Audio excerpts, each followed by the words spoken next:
Good evening, everyone. Welcome to Ganga Jamuni's Facebook Live series. Today's session is on a topic that I have found amongst the most esoteric. Despite having deep friendships and relationships with Dhrupad performers, musicians, practitioners, and singers, I have never really been able to understand the deep, dark mysteries that are associated with Dhrupad. Perhaps one needs years and years of sadhana to be able to feel this form of art and not really understand it cerebrally, like the way I have attempted all these years. So today, I couldn't have found a better guest or someone more befitting to introduce us to the intricacies of Dhrupad as Pelva Naik, our guest today. Pelva is one of the most, she's one of the foremost, the most formidable sort of young singers. I don't know if I can call her young, she's going to contest that. But she's one of the foremost singers of our times. Um, I have to say here that Pelva and I met over a decade ago in one of the most beautiful places possible on this planet Earth. And possibly because of that, we've had a friendship that has grown over and over years, and we've understood so much about music, arts, and the forms for a while. So I've often said that it is not just Pelva's musicality, but it's also her thought journey that has inspired me. So we will need and introduce you to Pelva, who will help us decipher Dhrupad today. But before that, I should tell you about Ganga Jamuni. Ganga Jamuni is a cultural and educational initiative that was started last year, and it's aimed to promote cross-cultural understanding, particularly amongst the young people. And we're talking about young adults. We are in the process of documenting South Asia's rich cultural heritage that includes oral history based interviews. We've done covered festivals of different communities and family traditions, art and performing and music performing arts and fine arts and also other aspects. Also, what we're interested in, the postmodern aspect of culture, how you understand and view the arts around you. So if you have any feedback or any thoughts or ideas about how you would like us to proceed or the kind of guests you would like us to have on the show, please do let us know. But here today, without further ado, let me invite our guest Pelva Nayak onto the screen. Good evening, Pelva. Good evening, Shagufta. How are you? I'm very well and happy to be here. Happy to see you after so long. Yeah, it Yes, doesn't feel like long. I know. Yeah, it's. I was just thinking about the whole day today. I was just thinking of how blessed we were to have spent some time in that beautiful place called Rajghat. Yes, If you haven't been there yet, I think we would insist that you do, and we recommend that it should be on your places to visit. And it's such a blessed land. And absolutely. Pelva, yeah, and Pelva was a student of a Krishnamurti Foundation school in Bangalore, and that school was an incredible place to be in. So a big part of Pelva's persona is I feel like this is what I feel is sort of inspired and sort of because of her schooling and the kind of people she engaged with, the kind of people she interacted with, and of course her parents. So we're going to learn more about that, and I'm going to stop babbling here. Let's have Pelva tell us about her life journey. Well, my life journey, I mean, it's been quite short so far. It's not, I still have a long, long way to go. And I find myself, fascinated with the path and uh, I mean, I don't really yet feel that the journey actually has started. It's like the trail is still on, and the learning is still on, the living is still on, and it's good to have teaching becoming quite an integral part in my journey now at this point. But my journey from Ahmedabad, being born and brought up in Ahmedabad, in a small nucleus of a family, just me and my parents. And then coming, becoming, coming to Valley, it's been just like any other normal child, actually. A child who was born and brought up in a very rich culture, full of books and full of art and environment and a lot of music, listening to a lot of music. I think I've spoken quite a lot about these things, because so many people would want to have been wanting to know about that. But like you said, coming to Valley, and was more of a it was quite a magical process for me because of the land, because of the the land, the nature, the jungle, the forest.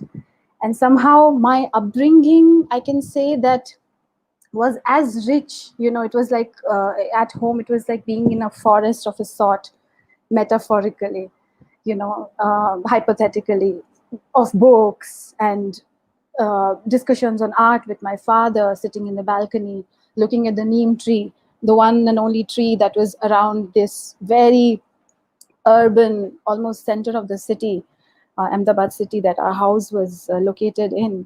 So it was a different kind of richness that one transferred into when one came to Valley School.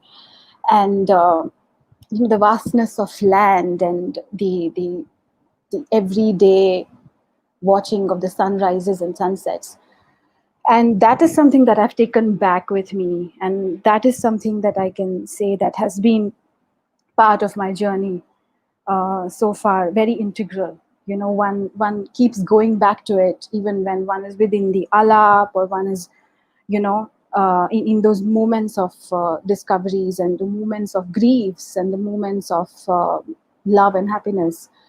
So yeah, that's something that I can tell you about my journey so far. And then, of course, Ahmedabad, Hmm. and being brought up in a very rich vernacular uh, ground, where the language Gujarati was something that I Yes. really very, very worked on with my. It was very rich culturally uh, atmosphere, because both my parents are quite deeply, involved with the literature, the Gujarati literature, and all kinds of other literatures and cinema. So the Vani aspect, the language, is something that it has been very integral in my journey as an artist and my journey as a person. So Yeah. yeah. I can say that as somebody who is also of the same heritage, that once upon a time, we would so proudly say that, we speak that language because of the associated cultural material, and Mm, the performing and the fine arts, and almost every household had, it was kind of the way you were brought up, that you were brought mm, up in such close engagement with the arts that you never really knew mm, that there was a separation, or there was a kind of division mm, between mm, home and outside, and mm, arts were meant for a gallery or a museum or something, because it mm, was a part mm. of our day-to-day transaction, I feel. So yeah, Yes. it was Yeah. very, So very it's rich. nice to that's why it's very nice for me to, I mean, I feel it's very important to not just focus on the fact that a child gets a very rich ambience in an alternative school like Krishnamurti Foundation, but I think the richness can be found anywhere. The richness can be found even in a small village in Bengal or Maharashtra, where a child is living in a hut, but the Hmm. richness of the land, the richness of the Hmm. matrubhasha, the language, even children, urban children, reading Harry Potter to all kinds of, exposing them to the richness of books. So the richness of forest, be it richness of library in the house, or richness of exposure to a lot of music in the house, be it classical or jazz. So that's why I like to keep going back to the fact that even though I was an urban child, being born and brought up in an urban atmosphere, it was the richness that you sort of compare to the richness of the land that I found in Valley School. It was something which went hand in hand, you know. So I think I sort of reciprocated that richness when I came to Valley. You know, the Hmm. forest. I could really relate to the forest, and I think that's what happened when one got exposed to Dhrupad. Hmm. And I think we spoke about it earlier that I've said it many times that it was like a rediscovery. So that's what I mean when I'm saying that Drupad was a rediscovery, because it's that connection, you know, of a land, or of a my father's books, or my mother's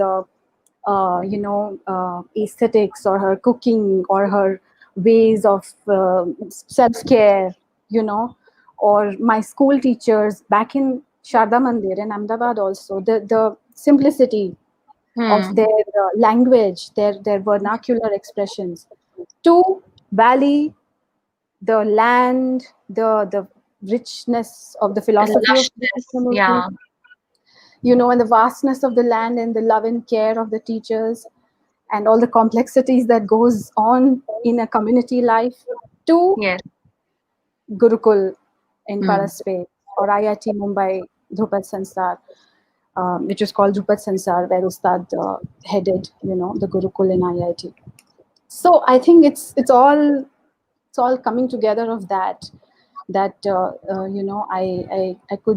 could really relate to the genre of Dhrupad in that sense, Hmm. more I mean, than being this exotic, rich classical art form, you know, this sophisticated shaili, what they hmm. call. That was quite discreet for me. That definition of Dhrupad for me, it was this coming home, you know, coming home to my parents' library, or coming home to Valley and being near a tamarind tree. It was like that when I first heard my teacher, or when I first got exposed to live Hmm. Dhrupad music and to learning it. Yeah.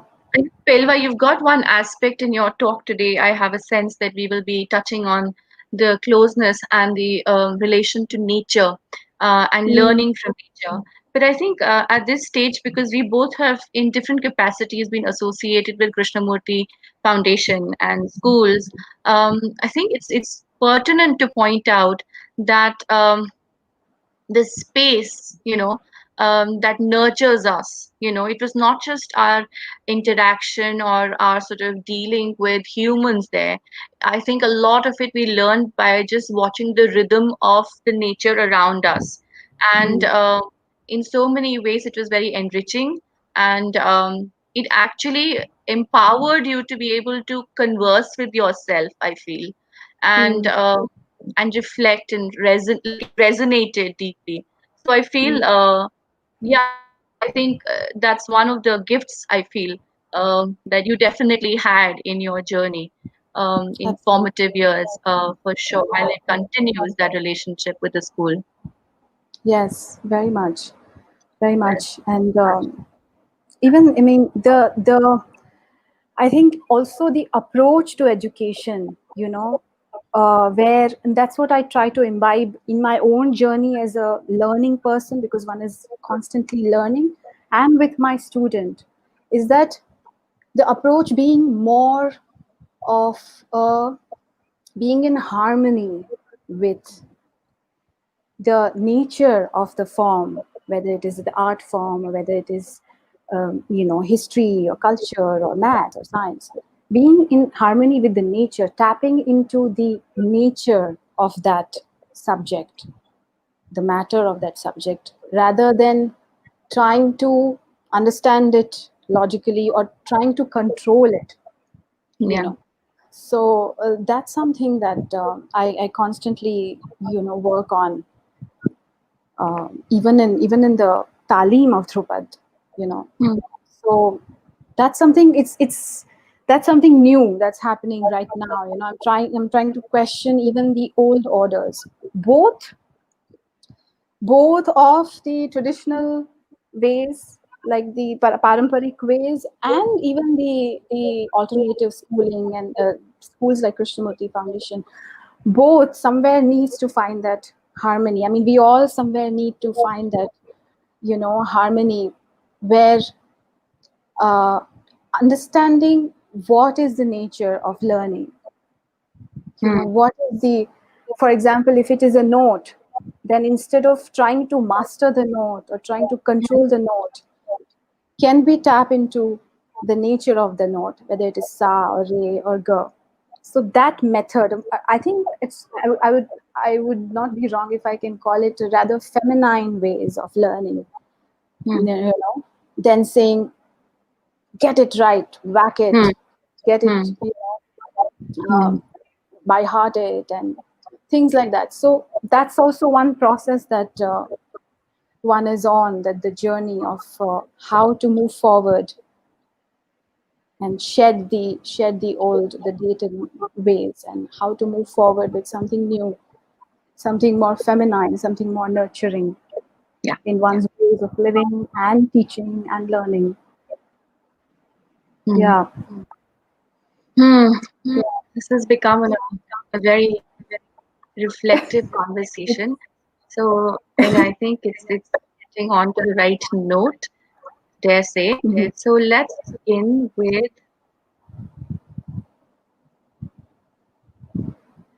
something which is going to give our viewers a bit of a chuckle. There, that's baby Right. Pelva. Pelva, tell us about that. I call this picture child P. When I found it, I call it child P. Yeah, that's the child, that any child Shagufta. And Hmm.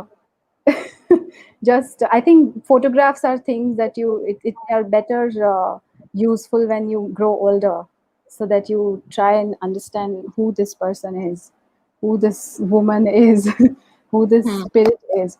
But yeah, I think what was going on at this age, the photograph is the same thing, this, it's like, I think uh, every child, I feel every child goes through this journey of uh, trying to decipher between loneliness and security, whether it is the urban child, whether it is the rural child, from any economy, from any class of, stature of, whether it's he or she's poor or rich, or so I think that's what my journey has also been, of Hmm. figuring what where is one placed in life, and Hmm. and quite secure, I must say. Hmm. We all are very privileged and very, very secure, childhoods. So yeah, that's what I can say. I don't know what more to say about this I photograph, dare but say, like Pelva, I I told have you. a young child. Huh, Hmm. sorry.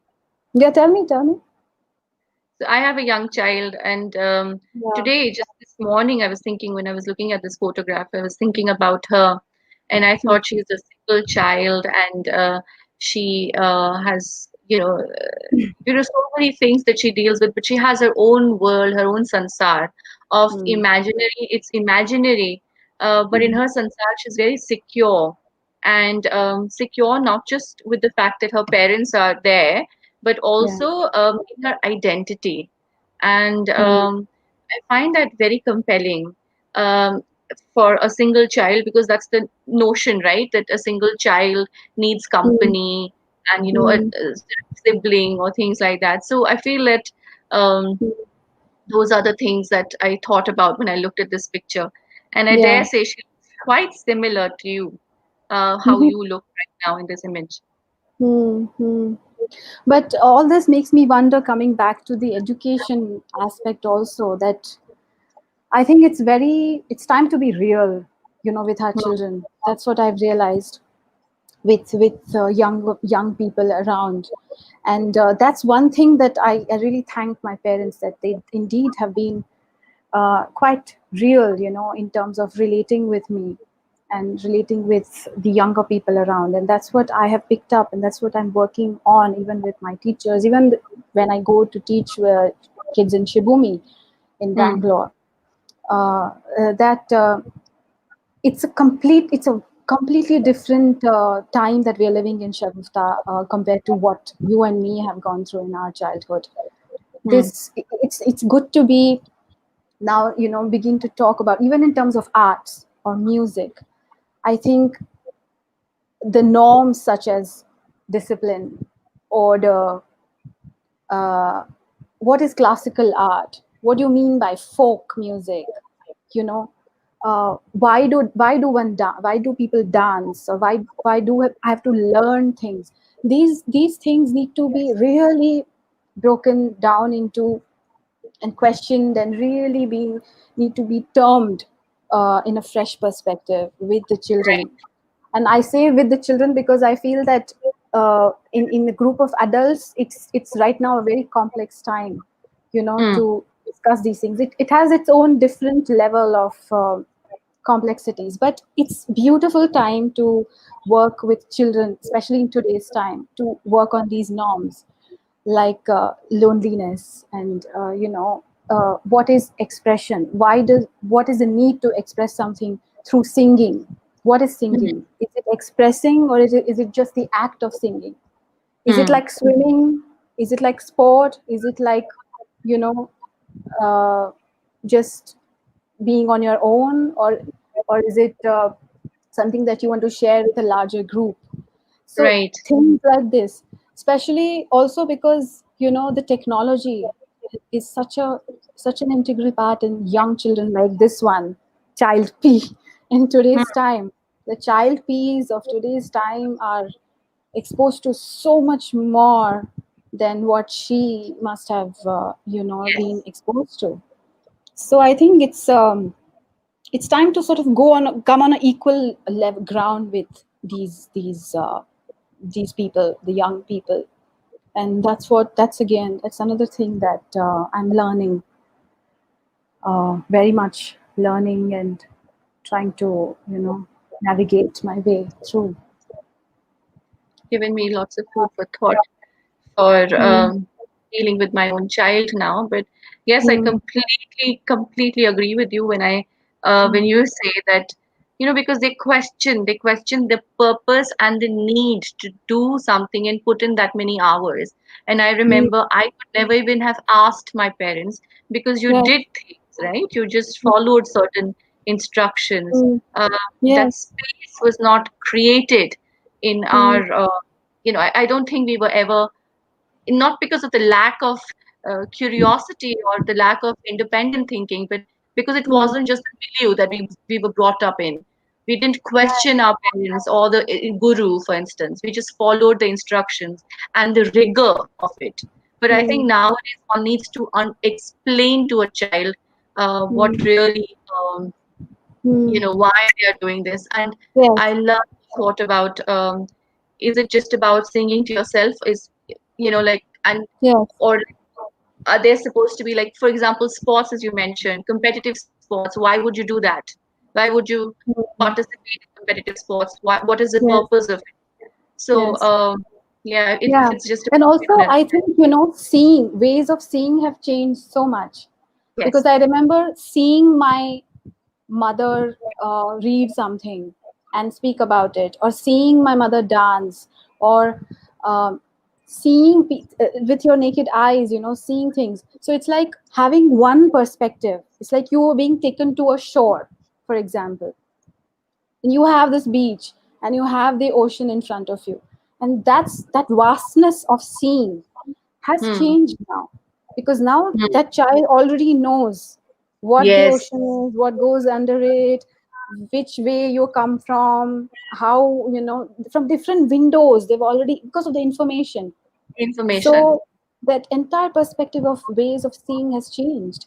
So Hmm. it's very important to look at it from their perspective. And I think it's very important to start relating with younger people, even the teenagers and younger generation, on an equal base, on an equal level. Because I think Hmm. these definitions of, oh, I'm older than you, or I'm your father or mother or teacher, dissolves now. It really Hmm. dissolves. And that's why I think, if I may come to Dhrupad, then, the whole aspect of guru, again, the entire uh, term guru is something that we need to look from a very, very fresh perspective. It, because of the same reason that I we just spoke about, ways of seeing, and what it is to be on equal grounds, and then an exchange that takes place. Can we explore the student teacher relationship from that perspective Hmm. rather than a hierarchical one, which has been so far, till now has been, um on system, has been propagated. So Interesting. yeah, so that's So something that, paradigm shift again, from what we were, where we were, to now. Tell us about this image, Pelva. yes, that's in IIT Mumbai and Dhrupad Sansar. I think that was my very initial time when I had just passed out from Valley School, and I had finished my plus two, and I had come to learn from Ustad Saab in the Dhrupad Sansar. And like I said, it's a new. I mean, it was a new window for me, Hmm. completely different uh, atmosphere. You know, lot of I could see huge differences between girls and boys, men and women. Which was something I was not used to at all, even from back home or to Valley. And but I was a very submissive student. I was a very submissive child, even back at home. So I didn't really rebel, or I didn't really question in terms of like, questioning and then only moving forward. I didn't do that. Unless and Hmm. until you get an answer, you'll move forward. I was not like that. And also I think, so secure in my own ways, and in my own internal journey as an artist, that I was all right to just slip into the ways of Guru Shishya Parampara. Like how I slipped into the ways of the forest. I mean, I was an urban kid, but at the end, I was like a junkie, actual wild person. I was a wild kid at the end. So Hmm. that's exactly what I see even here in the Dhrupad scene, in the Gurukul scene, in the Gurukul system, that I really very much just slipped into the Guru Shishya Parampara ways of, touching feet and surrendering to the Gurus. But there was a filter somewhere. Hmm. There was I wasn't really questioning it the way it can be questioned. But my ground upon which I was building my relationships with my teacher and my co-students was one to one. You know, it was personal with each person, and that's something I think saved me from a lot of negativity. That every system has negativities, right? So it saved me from Right. negativities of, say, hierarchy, and the power dynamics in Guru Shishya Parampara that have prevailed. And I also must mention that my ustad was a unique one. You know, Hmm. he did have the whole legacy of being a guru and coming from a very patriarchal system of having a family where there are only all these men who are out there, generation after generation.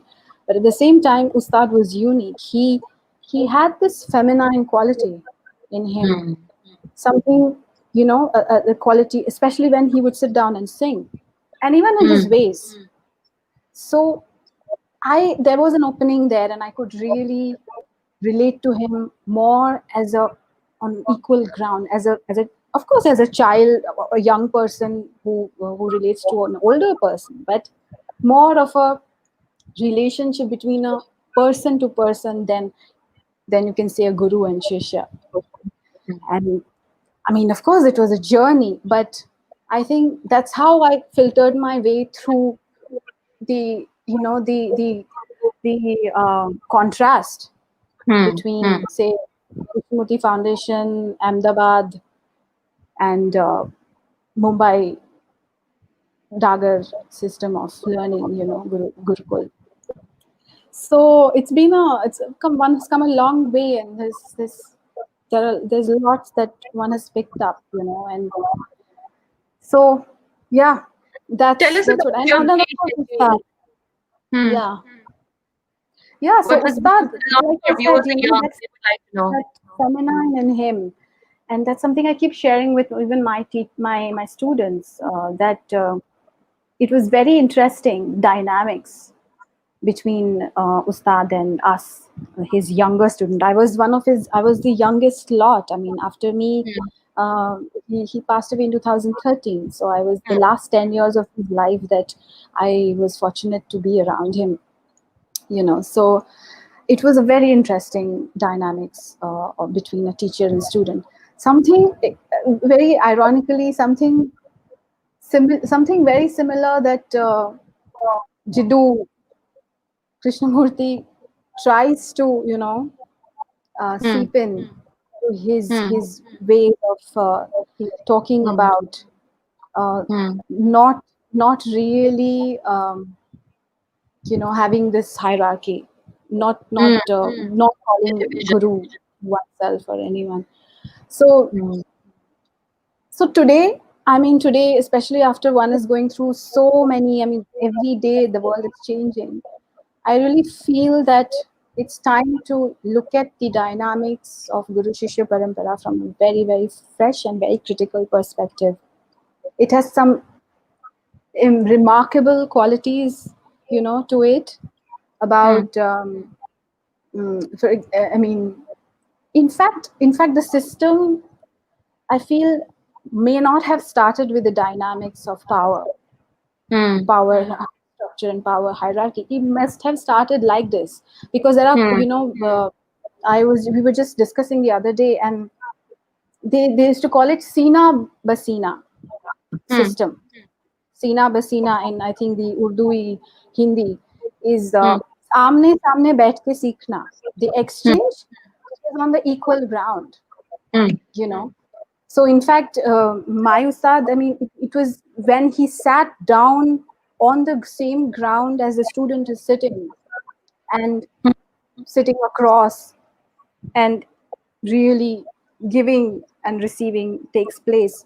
That's when the real exchange took place. So, the Sina Basina system, the Sina Basina ways of learning was Hmm. very much part of the system. So, that's Hmm. why, I know it raises a lot of eyebrows today when I say that I want to maybe not call myself someone who walks in the path of Guru Shishya Parampara, Guru Shishya system. I have Hmm. very much learned under that because the ways of Ustad were very much Hmm. those. Uh, but at the same time, I feel like why can't that be, say, ABC system? I think you can put the slide of the donkeys by Akira Kusawa because yes, that one. So I think that's something that I call today. I'm exploring on that ground that So this Akira Kusawa is a graphic designer, and I came across this. I've been following him for some time. He's an illustrator, and here there are two donkeys. One is a mature one, and one is a younger one, a little younger than that, and they are standing in a forest, and on a equal ground, and there is a puddle of water, and there's moon and the reflection of moon. So the moon is in the sky, and both of them are looking at the reflection of moon, and probably they're also looking at their own reflection at the same time, right? Looking at the moon, looking at their own reflection, looking at each other's reflections. They're not looking up at the sky. So there is Hmm. something which is come There is a moon. There is something magical. There's something, fascinating like moon, and it's being observed by these two beings. They are donkeys. I mean, हम लोग ने तो गधा को गाली दे दिया, लेकिन गधा shouldn't be a gali. Such a humble Hmm. animal. So I would say that I don't mind calling, this a system. This, Hmm. exactly this, to be a system that one follows today. Just an older person, someone who's walking a path a little ahead than the younger one. So you keep Hmm. saying, "Acha, now you'll come across a hut. You be careful. You'll come across a little hot, warm patch, or you will come across a tree which is big. You can go and stand, rest there." I used to do that, or I Hmm. used to like the meadow that you crossed. So like that, I think it's the same path. So what I'm trying to say is that the idea of equality, the idea of being equal on equal ground needs to be emphasized in education, in all the systems of art, music, be it, and even in life and relationship, Hmm. gender, sexuality, religion, you know. So Hmm. I think it's time that even in education and even in one's own learning, this needs to be really critically looked at and talked about with each other more and more. Hmm. Just Indeed. let it just be, these let's just be donkeys. Yeah. Let's go back and see what these humble definitions have to say. Just being this humble animal, being a human being, a child and an older person, looking at something remarkably, sublime Hmm. together, watching it together. Like we use the word in Krishnamurti language in the schools, in the Krishnamurti schools, of observing something together, watching it together. Watching it, observing it. Yeah, That's correct. yeah, So we'll go back to this. And so, yeah. Pelva, I think what would be pertinent at this point would be if you tell us about your dincharya, about your day schedule, how it began at the Hmm. Guru, and the kind of because you see, it's not easy to be a student either, particularly at a school which is a boarding school, which is a community school. I mean, there are lots of joys, but at the same time, there are responsibilities that one has. Hmm. So, and then you come into a completely different space.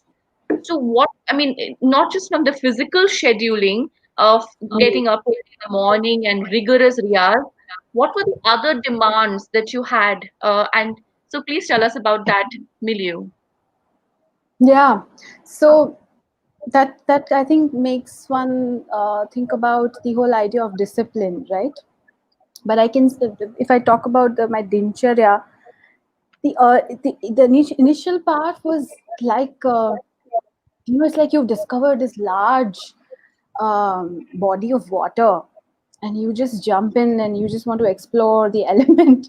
So it was like that for me. I mean, in the beginning, it was just doing very rigorous practices at times. I used to also go back to Valley. Just I went for a few months, just go back and do practice and come back. And then times in Mumbai was very concentrated and very very intimate, because um, Ustad was this very silent teacher at Hmm. that point in his life. So almost by practicing, you are trying to sort of keep him, make him realize that you're there. So I used to be very much. I used to do a lot of riyaz. I used to do because just to make him listen to me all the time, and keep sort of breaking that shield and say, okay, now how do we go about this? How do we do this? So there was a lot of riyaz, of course, and I was also doing. I loved singing. I mean, singing always brought me great joy since I was a child. So when I found these talim exercises like Murchana and Swarshan, getting your Swarshan corrected. So it was like playing, it was like play for me. Just open something up and put it together, open something up and put it together like children do. Hmm. So, and no other responsibility. It was great privilege that one was in, that parents are really have, given all that ground to just support you and say, go for it. For my parents, it was like, you go to any other university to study fine art, because that's what I was planning to do, or you go to Ustad, is the same thing. That's what they told me. Hmm. So it was like being in a university and, working hard at it.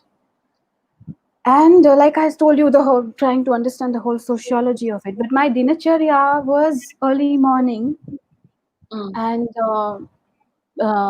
waking up. It was not. It was not very rigid, Hmm. and that's what I think I have also imbibed in my ways of teaching. So Ustad's ways were not rigid. They were Hmm. not very. You find that in the Brahminic traditions in today, like, nahana, dhona, saf safai, which is important, but like this very rigid sort of format of Hmm. discipline wasn't there. Hmm. But just in a way very similar to the ways of Valley School or Krishnamurti Foundation, there's a lot of self-study. So one Hmm. was left alone to do one's thing quite a lot, but one was constantly being observed. Even early in the morning, I remember one would do Kharaj, and Ustad would know, because Ustad hardly slept at that age. He was 20 minutes in the night, he would sleep, and then he would be up, sitting up on his bed with his eyes closed. So early mornings we would get up, and uh, at that time it was just me and one or two boys around. Two other young men were around, who were my co students, and lot of, but it was like homeschooling in a way. Hmm. It was being at home. It was being at your teacher's home. So what I understand today, the idea of Gurukul is something that I understood from those days, that Gurukul is going home, going to your teacher's home and learning, staying with Hmm. them, because it is important to spend the Ashta Prahar with them. आठ जो प्रहर होते हैं अलग अलग, कि आप Hmm. you see the light change in the same way, in the same atmosphere, where the center of your daily activities is that music. That nucleus is that music, and it's Hmm. like you're sort of churning all through day. In the periphery, all the other activities take place. Quick cooking takes place, the cleaning takes place. Lot of discussions used to take place. I used to really question a whole lot of things. Hmm. And lot of you know traveling used to take place when Ustad was still, he was quite actively traveling, for his concerts all over India. So we used to accompany him with his tanpuras, and gardening, and mm, lot of other activities. So it was like basically a daily routine that would take place in a home, but with the center being the riyaz, the music, and slowly learning it, imbibing it. It was never. Hmm. There's one place I found where it was never performance oriented. One Hmm. never went to this master with an idea in my mind. At least I didn't see that around me, and at that point I had no idea whether I didn't even imagine myself performing. Hmm. I was greatly fascinated by this form, this Hmm. form called Dhrupad. And Hmm. it's like what I told you, and it's like an element of water. So there's this element that you want to explore. And I said, isko seekhna hai. I want to Hmm. learn this. And then the relationship that you relating to this man, this 75-year-old man, relating to him and finding out, that it's like you're preparing a vessel, Hmm. and that's what you do. So what I saw as a young person in Gurukul was that one was slowly preparing this vessel, and what comes into that vessel is not something in my control. Hmm. So one is working on it, one is glazing it. So there are days when it is not, it's all right. There are days when it's shining, there are days where you clean it. So it's like you're slowly preparing yourself to receive the vidya.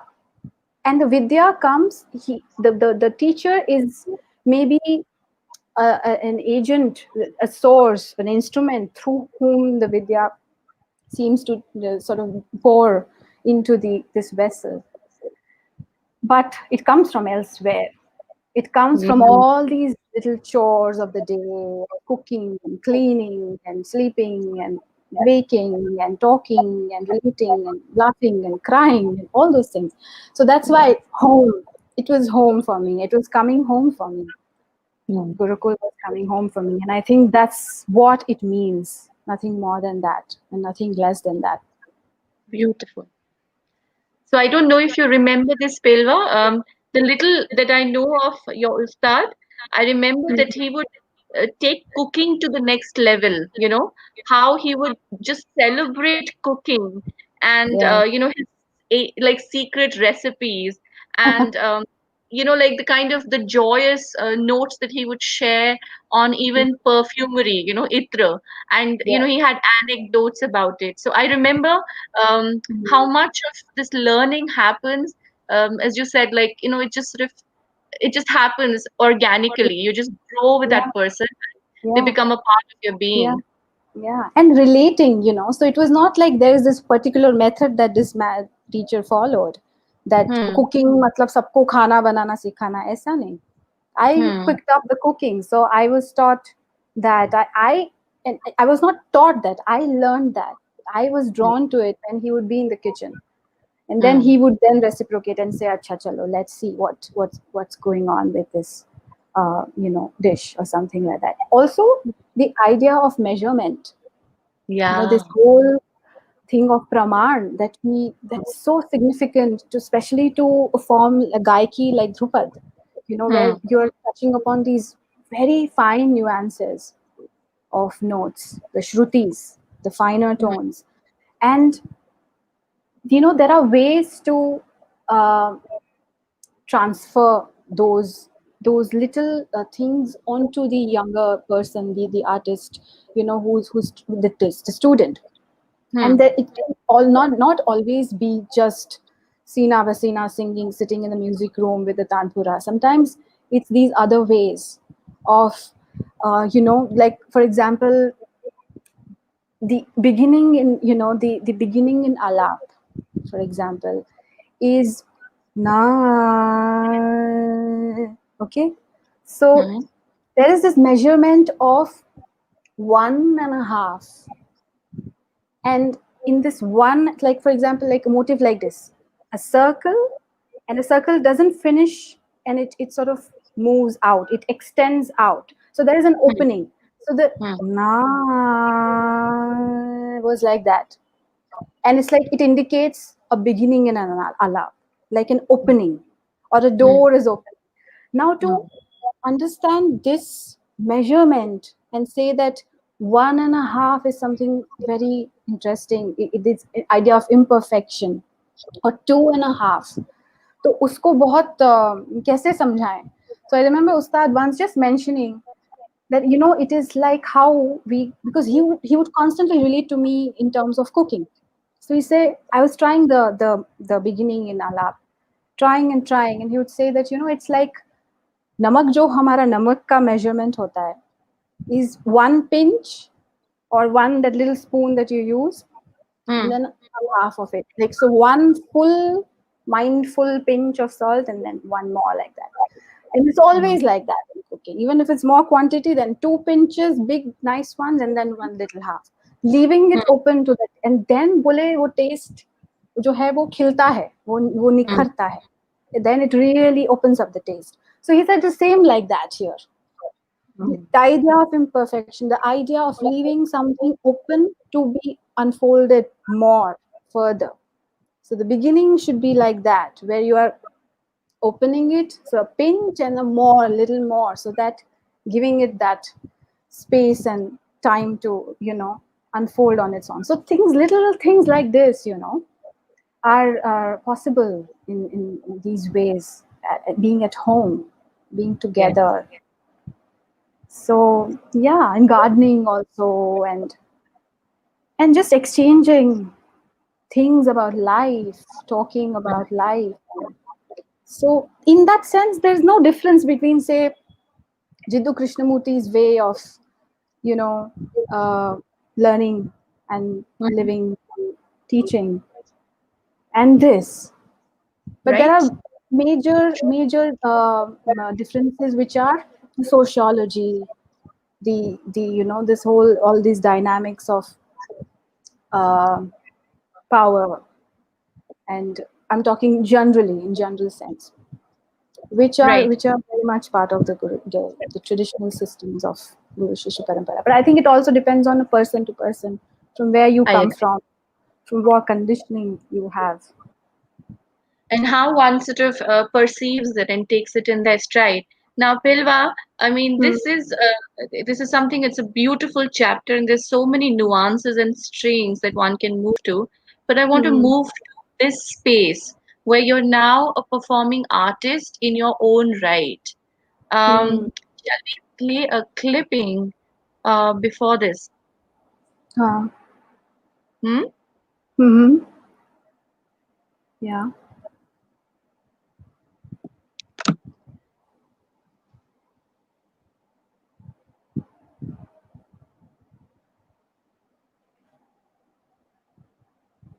So let's play this. Yes.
Right.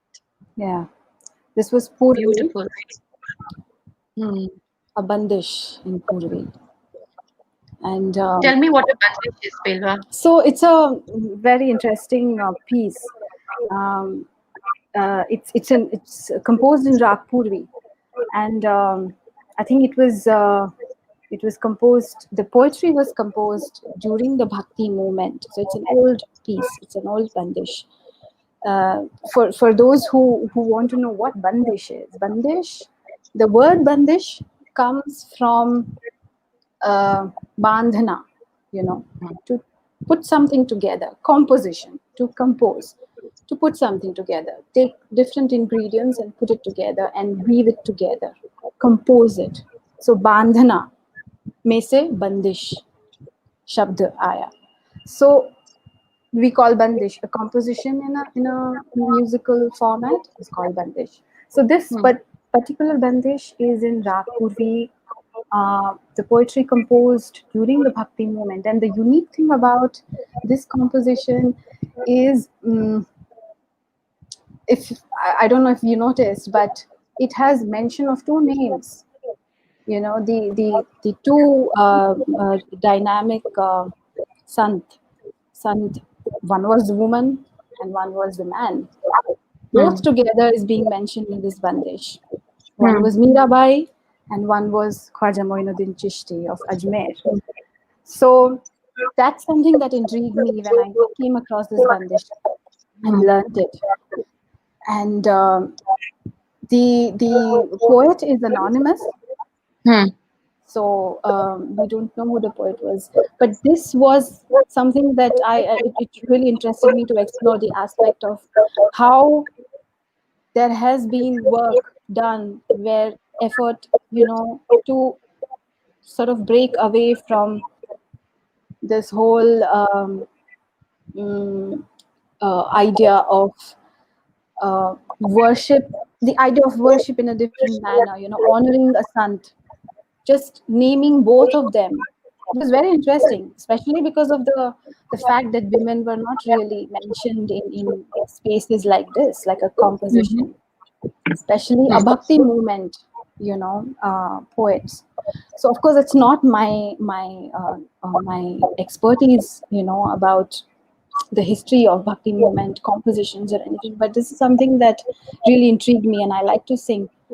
There are very few. In fact, to tell you something very, share something very personal. That's something I'm going through. Is I'm finding it very hard to learn to sing all the bandishes Hmm. now that we have in a paramparic format, because there are Hmm. so many bandishes.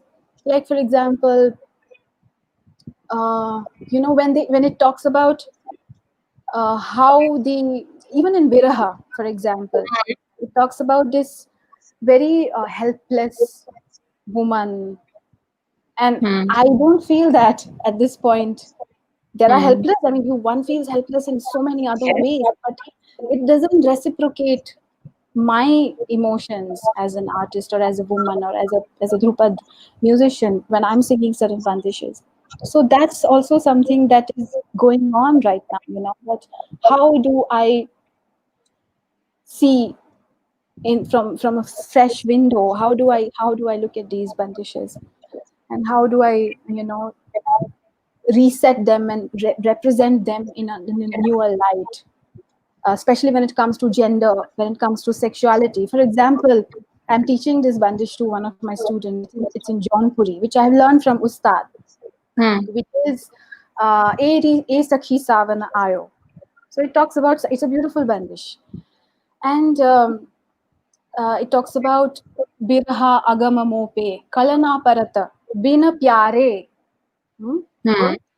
So that oh my friend, the savan has arrived, and I am in agony. I'm not all right without my beloved, without my pyare.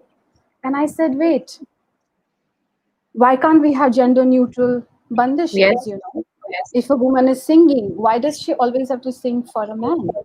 Hmm. Maybe Hmm. she can sing for another woman. So then I told her, I said, you can sing pyare also, and you can sing pyari also. Yeah. Hmm. तो कलना परत बिना प्यारी क्यों नहीं गाना है, प्यारे Hmm. भी गाओ प्यारी भी गाओ. तो ये Hmm. सब चीजें हैं, these are little ways, nooks and corners that one needs to find, not in terms of like radicalizing or having a reform in the whole structure. I don't think that happens. Things Hmm. happen on a personal level, on a one-to-one relationships with one's student, one's own people, one's family. So that's something that has been very interesting, that I'm working on how to break open, bend, at the same time not really destroy it, because Hmm. Hmm. these things, they're very woven in such a delicate manner. So And of course, there are shastras related to it. There are ways and there are methods to approach these compositions, these ragas. So that's something There which is that one. sacredness involved at the same time. So, Pela, I'm going to go back to our slides here Yeah. and continue our journey. So, Hmm. okay. So now you're a performer, Pelva, and this is, very like you were very fortunate to have started this, and you performed at the best spaces in and around the Yeah. world, and at the same time you're at home performing and teaching children. Now I just want to ask you because you've mentioned this again.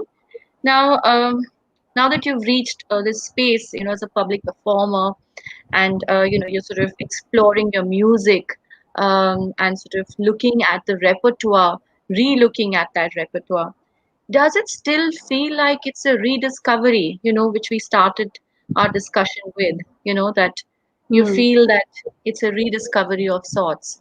And Absolutely. All the time, even, of course, because it's a journey, like I said, and it I think beautiful thing about art is, and I'm sure it is in any form, in any genre, in any subject, one is really looking at it in from a much larger perspective. But coming hmm, back to art and music, beautiful thing about it is that it really matures with age. hmm, It really matures with age. So I can see that, I'm beginning to see that now. And also the form, for example, now coming to ala, the structure that this art form, the music form that it stands on, it really gives that space for rediscovery every moment, all the time. No rag can be same every time, you know. And at the same time, there's a journey with the rag that takes place from the beginning. From if I say started first time heard Yaman when I was 5 or something, for example, then a hmm, relationship starts there, you know. So I seldom explain rag, or I understand rag like as if it's a person, hmm, you know. And it's like a friendship begins, and hmm, then it develops. So how, if a relationship can develop, झगड़े होंगे, प्यार होगा, बातें होंगी, like that, that's what happens with a rag. So my hmm, rag at 35 today, my relationship with Yaman is at a certain place. At 55 it will be at a different place. So there is this development, there is this unfolding that takes place. So there is, yes, rediscovery is something, it takes place every moment, every time you pick it up, because it's like every time you come in, you're facing that friend of yours, you're having conversations, and then you're talking about, say, for Yaman, Bhopali, कोई भी राग है, तो then जब concert में है या at home when one is working on it, one is unfolding it, one is describing Yaman. So the way the alap also unfolds, the vyakran that is, evolved in the Dhrupad, being specific to Dhrupad form, is remarkable. It's like telling a story, you know. hmm, You unfold the lower notes, and then it's like a paragraph. You unfold the lower parts of alap, say nishad, dhaivat, prishab, and then you take a pause. You put a mohra. Mohra is something. It's a bunch of syllables which indicates a full stop. Ra, na, na, ta, na, tum, you say. And when that comes, it's understood that now I'm going to move on to the Gandha. So I'm moving upwards. And then Madhyam. So it has that space to rediscover again and again something. It's an organism that you're trying to, like a tree. You're trying to understand it in different light every day and hmm, in different form every day. So it's a I mean it's always fascinating work for me. I mean, every time I do alap, it's like I'm doing it for the first time, and there's something new. Sometimes it can be really mundane. I mean, I'm saying that, not saying that, oh, it's a very beautiful process always. It can be very depressing. It can be boring sometimes. You just have to be mechanical. but it's a process. That's why it's like a mm, relationship. It's, even though it has all those ups and downs and darks and lights and all that, there is this progress that takes place, mm, constant progress, and mm, discovering is very much part of it. mm. Yeah. Well said. Yeah. Something, uh, Kabir sir, who basically introduced the two of us and who Yes. played an important part in our lives. Um, so he would talk about Dhrupad, and I was in my late 20s. I couldn't understand anything. It just felt Hmm. almost exclusive. One of the things that I remember, Hmm. जो एक perception जो मेरा develop हुआ था उस वक्त, वो ये था कि ये मेरे को समझ में नहीं आएगा. तो Hmm.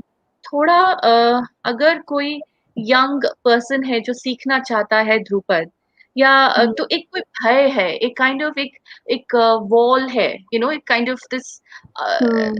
I don't know how it originated, what is Yeah. the dynamic of this politics that sort of made Drupad an exclusive, almost this kind of uh, Yeah. very hard to achieve kind of a feat.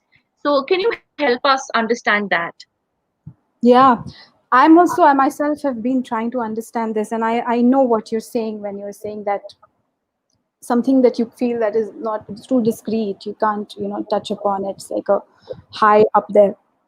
But I think, because I do come across so many people like that, Hmm. people who are extremely interested in knowing more about it. But I think it's also, I know it's going to raise a lot of eyebrows, but again, I think it's the ways of patriarchy, you know, Hmm. the way, even this word classical, which has come Hmm. about, if you Hmm. look into the root of it, if you look into the etymology of it, Hmm. class, classical, class, में से classical आया. It Hmm. was always emphasized fact that this is a certain form of music that Hmm. is meant for a class of people, and then it's very intimate association with the courts, and the Hmm. courts were, again, it was a bubble. I mean, it was not the common people could not reach up. I mean, I'm sure in Udaipur jaise shehar mein, there'll be just a bunch of men, probably, or few women, who must have Hmm. gone up that hill to the court of Maharana. Hmm. पूरी जिंदगी में कभी गए नहीं होंगे, most of the public of Udaipur. So Hmm. I think this whole idea of classical is something that it has roots in this Hmm. dilemma, that Hmm. people go through again and again, being told that it is not approachable. I understand technically it does need a certain uh, kind of upright, you know, certain kind of stability of mind, Hmm. deep interest, deep love for that element of sound, or deep sort of, I would say, falling in love with it. But I would not say that it is something which is not meant for, which is only meant for classes. So I think जो classical music है, Dhrupad classical music है, ये समझ के जब आते हैं, तब already that conditioning takes place, that I can't reach it. But if it is being introduced as a form, or an element, a natural, something which is, beyond our human, sort of, how would I say, dynamics. It's very Hmm. much connected to the natural harmony, the setting of the suns and the rising of the suns, or days and nights and seasons.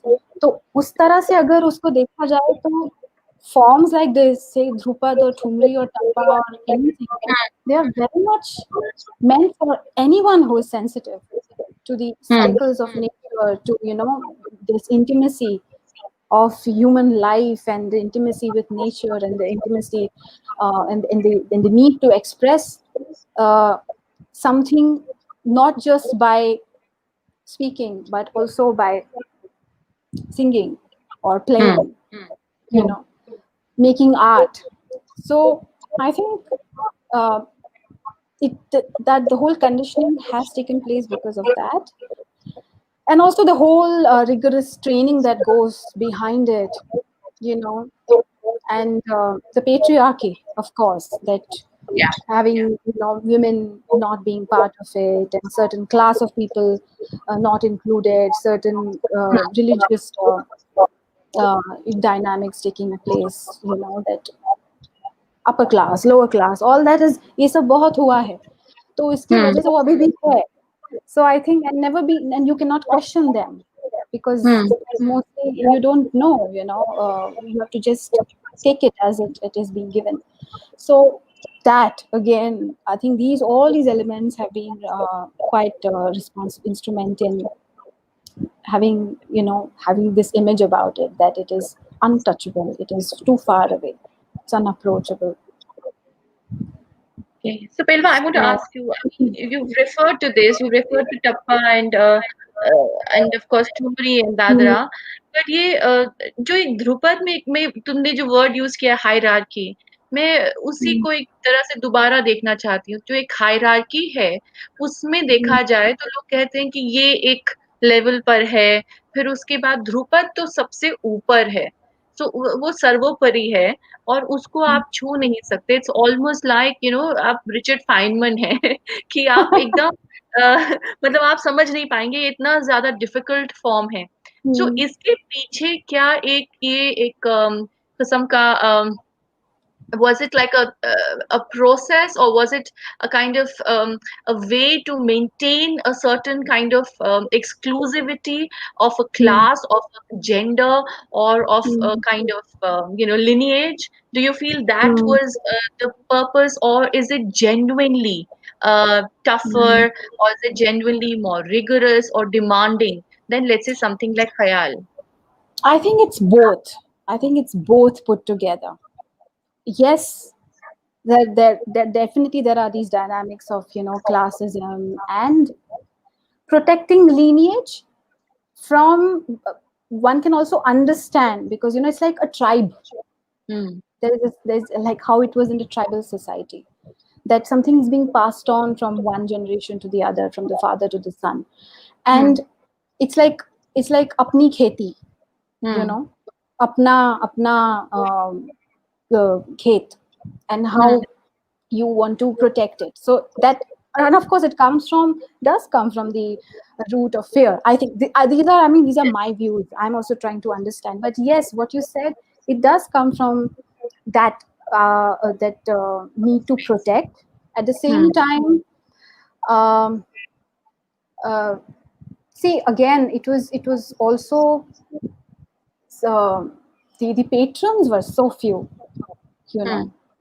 The most, for most of the part in history, if you look at it, the emperors and the maharajas and the Rajput kings, they were the patrons. So there was this survival of the fittest kind of Hmm. the business going on. So that is also there. But at the same time, I must say that, uh, especially when one has learned in this, the method that I am talking about, not performance oriented, not the technical aspects. You don't learn the skills and the, you know, all that first. You learn how to relate to a rag. You learn what is a rag swaroop. So it's like just starting from the center, instead of Hmm. going round from periphery and then, you know, going slowly to the center.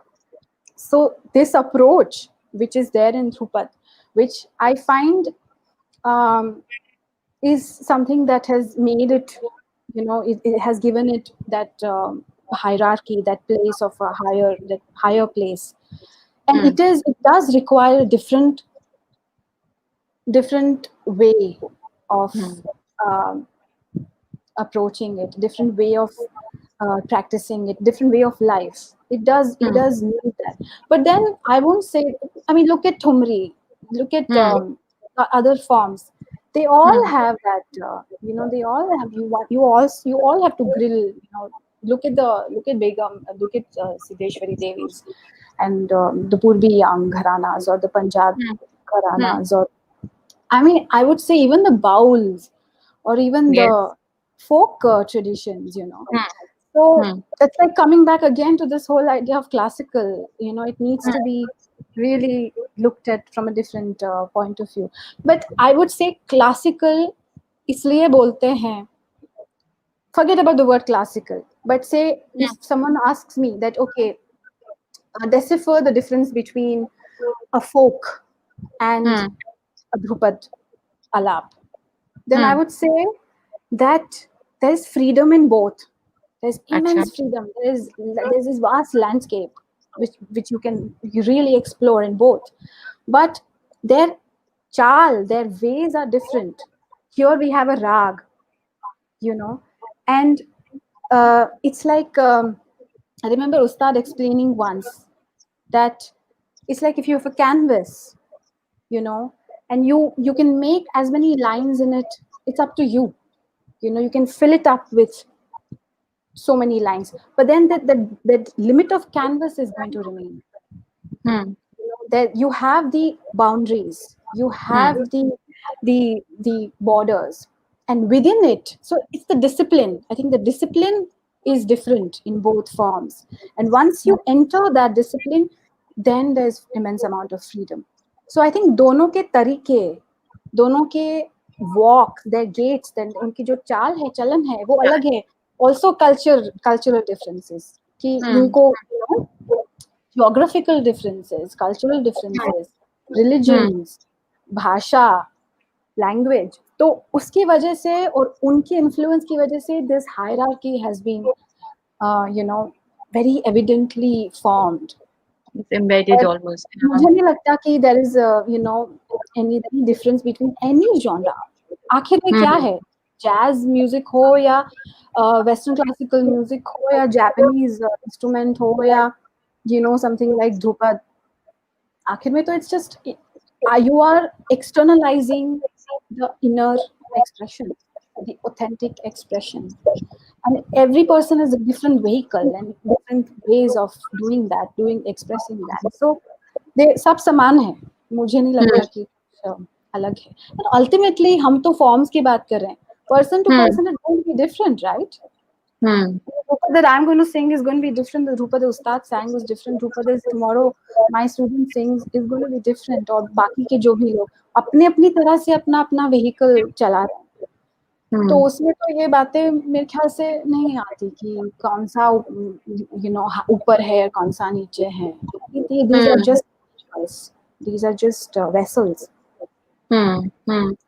मेरे ख्याल से Yeah. वो जो masculinity aspect है वो भी शायद इसीलिए टू सॉर्ट ऑफ एक कसम से उसको एक मेंटेन करने के लिए उसका स्टेटस को कि ये Yes. मेल फॉर्म है तो मतलब क्योंकि इसमें इतना डेडिकेशन चाहिए या इसके अंदर Hmm. इतना ज्यादा आपको डेडिकेशन तो पर्सनल मतलब जूते बनाने के लिए भी चाहिए होता है ना. और डेडिकेशन खाना पकाने में कितना लगता है. बिल्कुल. तो कपड़े सीने में लगता है. तो I think it's all same. It depends on what, you know, what approach the person, the artist gives to it. Hmm. Yeah. And अच्छा. also, yeah, go ahead. No, you were saying and So also about the whole question of the place of woman in this whole structure. Again, it's like a sub hierarchy that is, you know, being created hmm. there. I mean, Begum, I mean, someone who's been such an highly influential component in our lives as artists. Hmm. And it's I mean, looking at her, I mean, my ustad, मेरे ustad की आंखों में आंसू आ जाते थे when he used to listen to Begum. And Begum Akhtar is someone that I've grown up as a child. I mean, I remember my father introducing it to me. It's being played in the house. And, you know, when when you are listening to Begum Akhtar, Rasulan Bai or Siddheshwari Devi, women like these women, you are not. There is no way I am thinking in my mind that ये तो कौन सा form गा रही है, कौन सा genre गा रही है, गजल गा रही है, ध्रुपद गा रही है, कुछ मायने नहीं रखता है. It's what also whether she is a woman, of course, that great divine feminine that comes through. But you at hmm. that point, not thinking that, oh, here is a male musician or a woman musician on stage. It's Begum Akhtar at that time, or it is Hmm. that poetry, or it is that genre is just Being. sounding through. Hmm. So, so again, the hierarchy there has also been imposed because of all these various reasons that one talked about.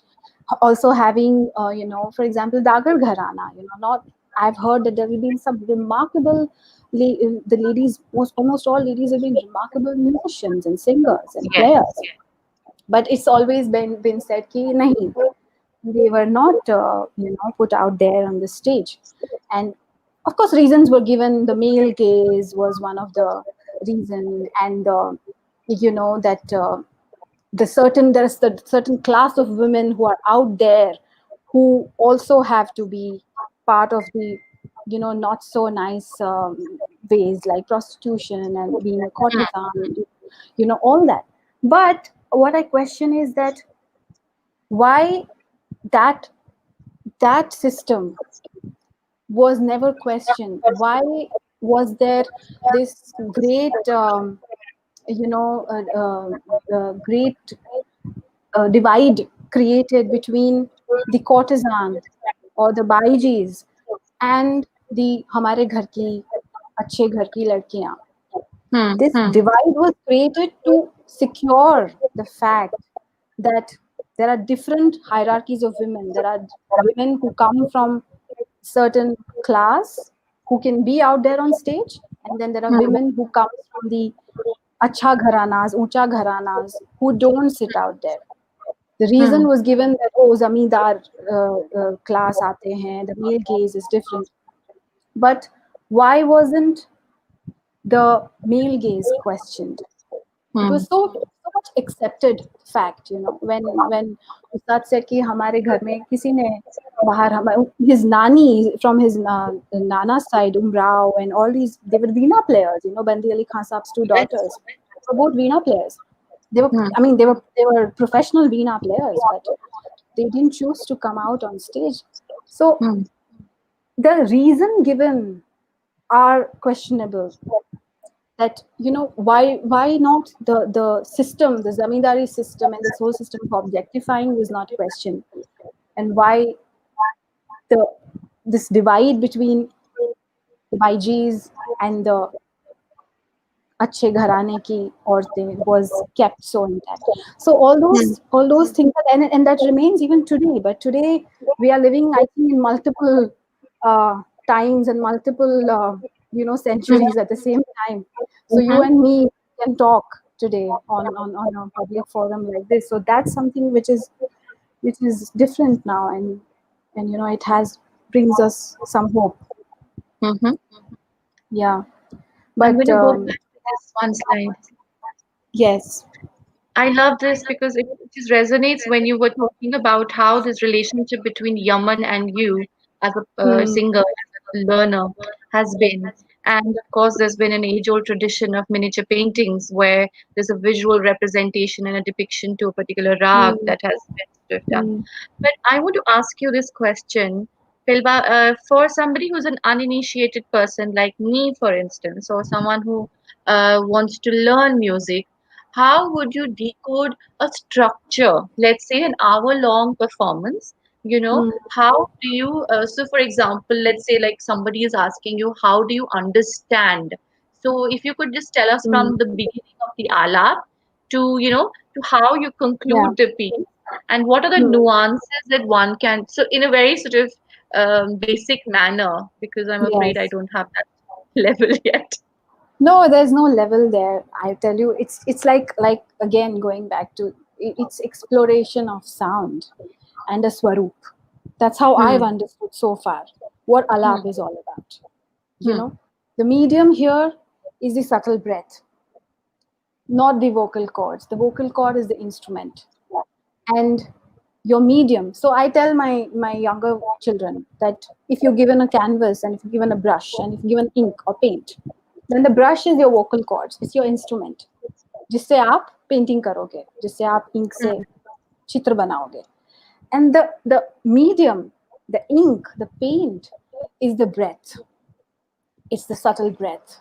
And that's one's medium when one is exploring finer tones, exploring the rag swarup. So वो हमारा grammar है, वो हमारा basic ingredients है, upon which Hmm. the whole structure of exploring a rag is based on.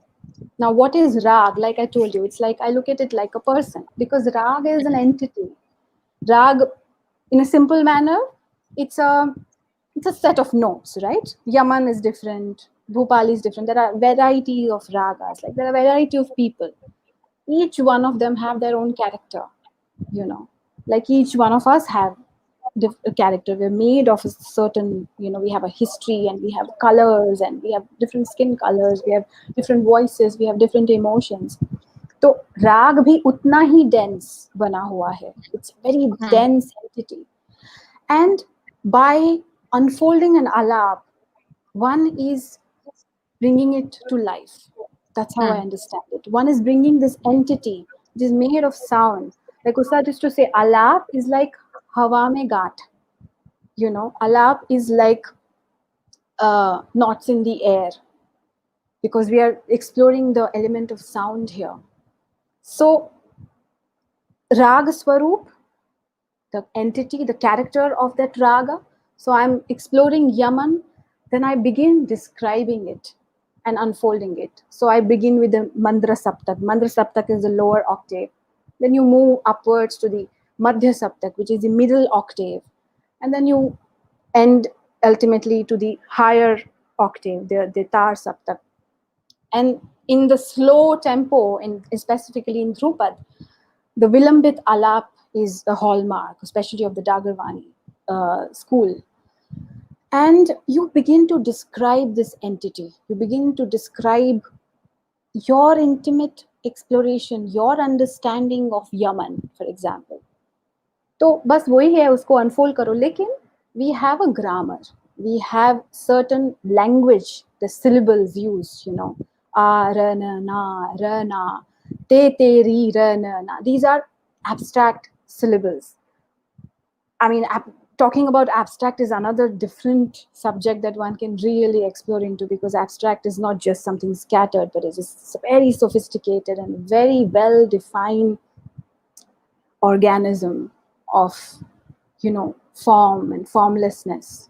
So these words are abstract, they don't have a specific meaning, but by not having a specific meaning, like te ta ra na, it gives this magical space to explore and magnify a structure of notes, a structure of rag, in a very personal manner.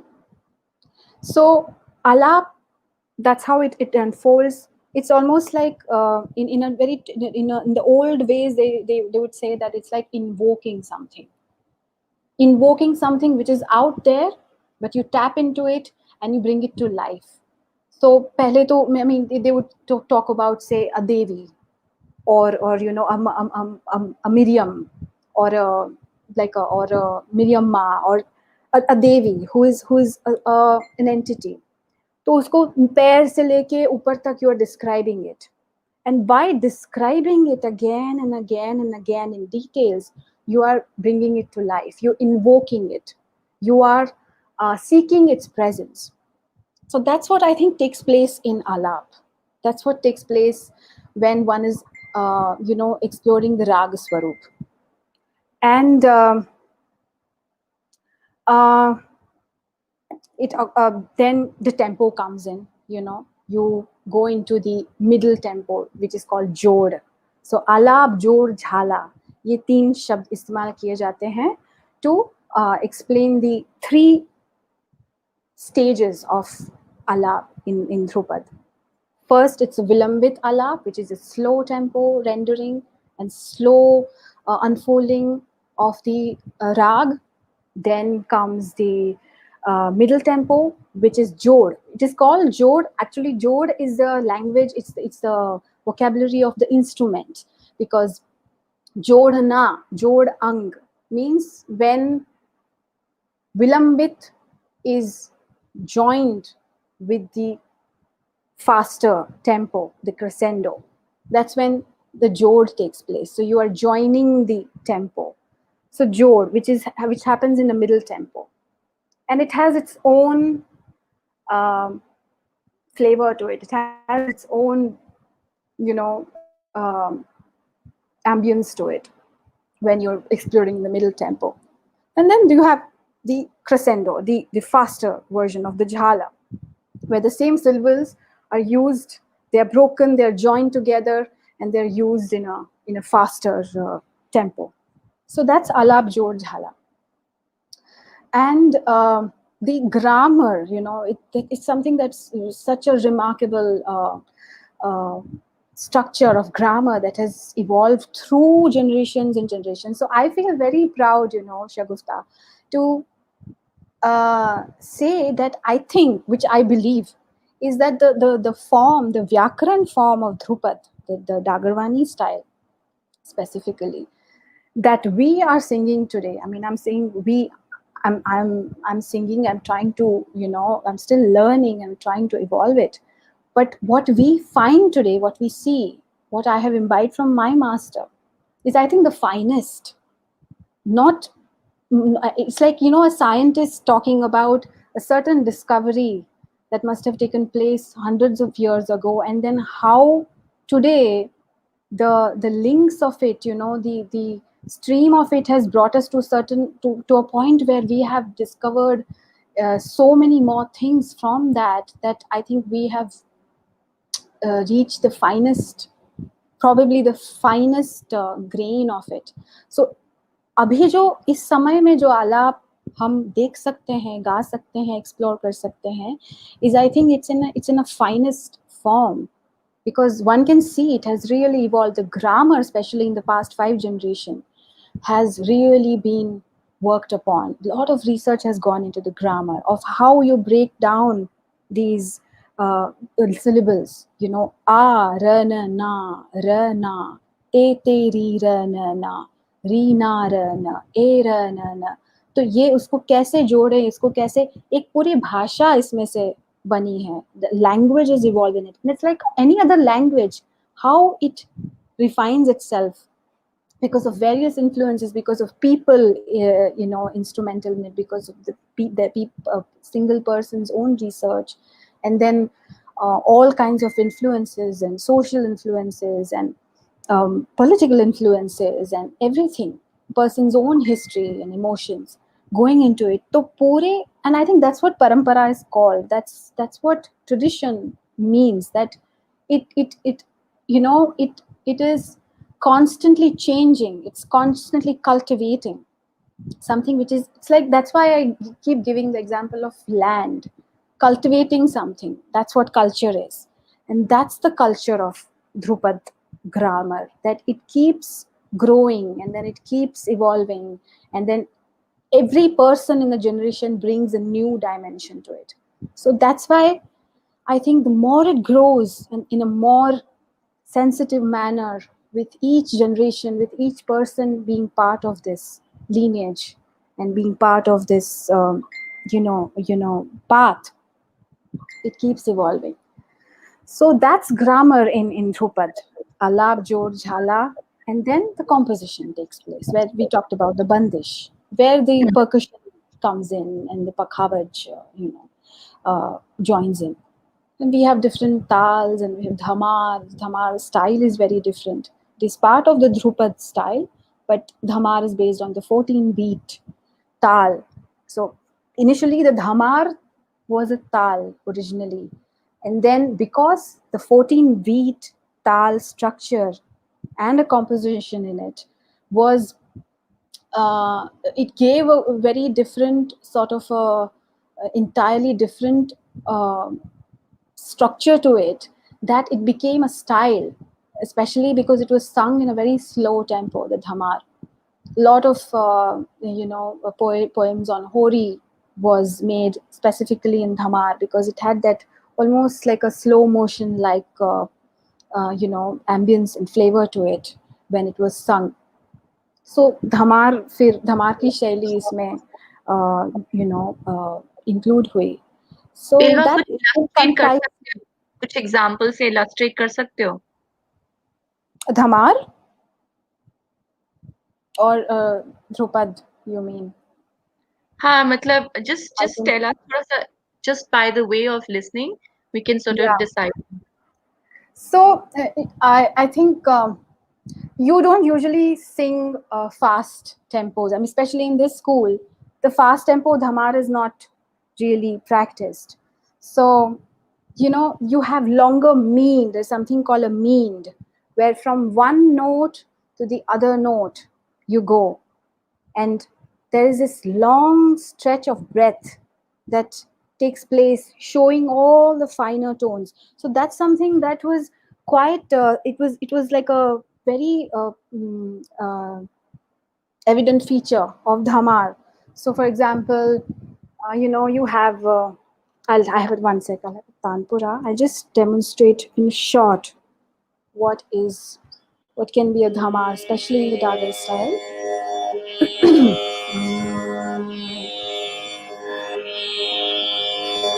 Chore chore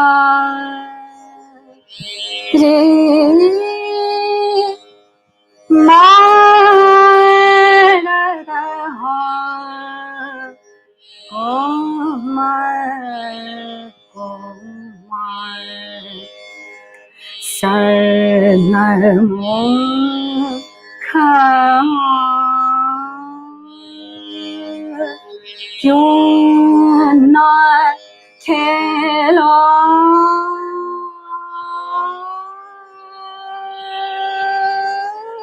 होरी चोरी चोर. So these long stretches of notes were very much part of the 14-beat dhamar, and it became a hallmark of the way dhamar is sung. The way the sound, the way the tal is molded, the way the tal is maneuvered like a clay, or like a knot in the air, like a rope. So उसका चलन जो था वो धमार का उस तरह से अलग था. And so yeah, that's dhamar. Then we have Dhrupad and different tals and different rag compositions, different poetry.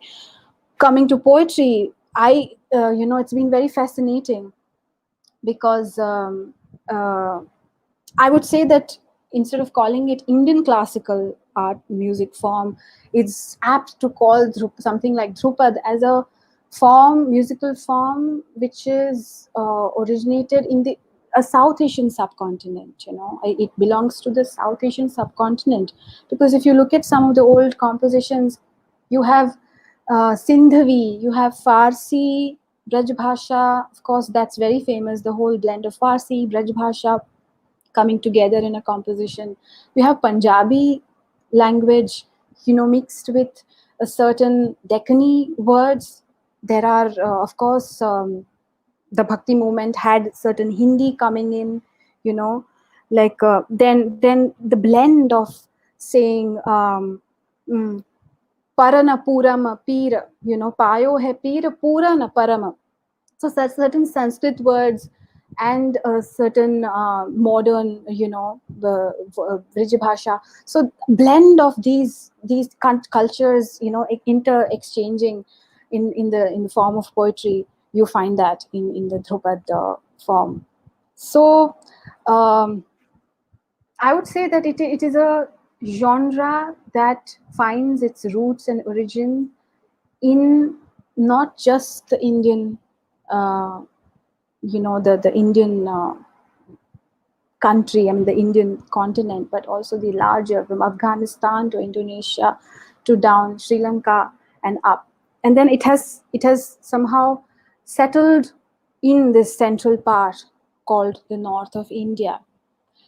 And breaking that too, and be going beyond. Sometimes when you listen to someone like Osajia Mohiuddin Dagar's Veena or his Yaman, it's so universal. You don't know whether you don't know whether you're listening to a slow old blue jazz maestro, or or a certain sound from some part of the world.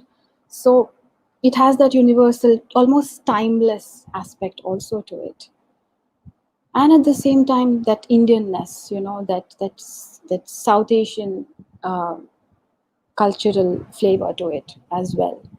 And I would say, like you and me would agree, that the South Asian subcontinent is, I think, amalgamation of so almost the entire world, or different cultures and different diverse uh, uh, people and clans and cultures and traditions. So I feel that Drupad represents that. Drupad as an art form, as a music form, really represents that. So Kanya Chatterjee wants to hear an example of Farsi or Braj. Farsi or Braj. Farsi is something I still have to work on. I haven't really learned that very well. But Braj Bhasha, to just now I sang the Braj Bhasha, and I can give an example of one composition which has the Braj, very strong, solid Braj in it. But I find it very interesting because it's very modern. I find it very, with very contemporary. So that's something like I can sing. It's in Ram Kali, and this is a very specific Ram Kali that is called the Komal Gandhar Ram Kali, which it seems it was a specialty of the Dagar school, not really sung very often. I haven't really heard anywhere else. There's only one composition that I came across. So it's in Ram Kali, it's in Braj Bhasha, and but you see what I'm saying, it has that timelessness to it. Even the poetry. It says, Morava, tum more hi angana aao. So it's saying, hey, a peacock, come to my courtyard. Hmm?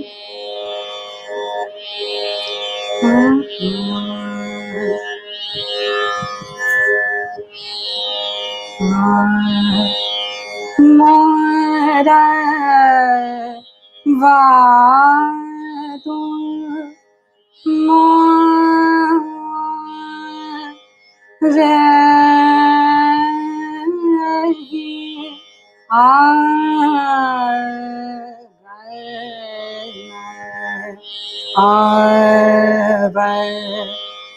Uh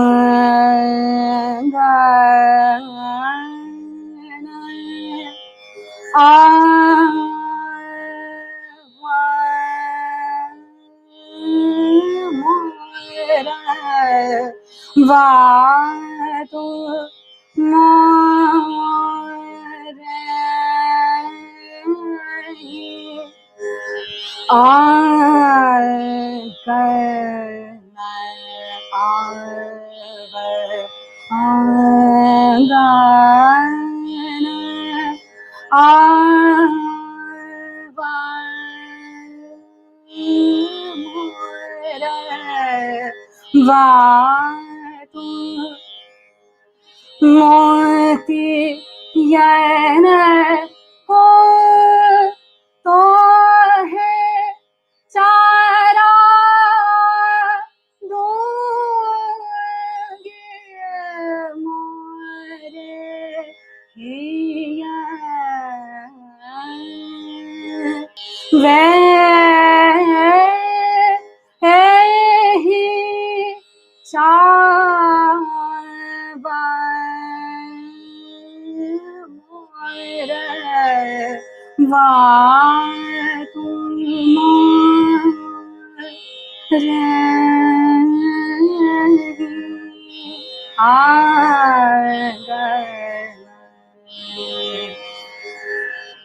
Yeah.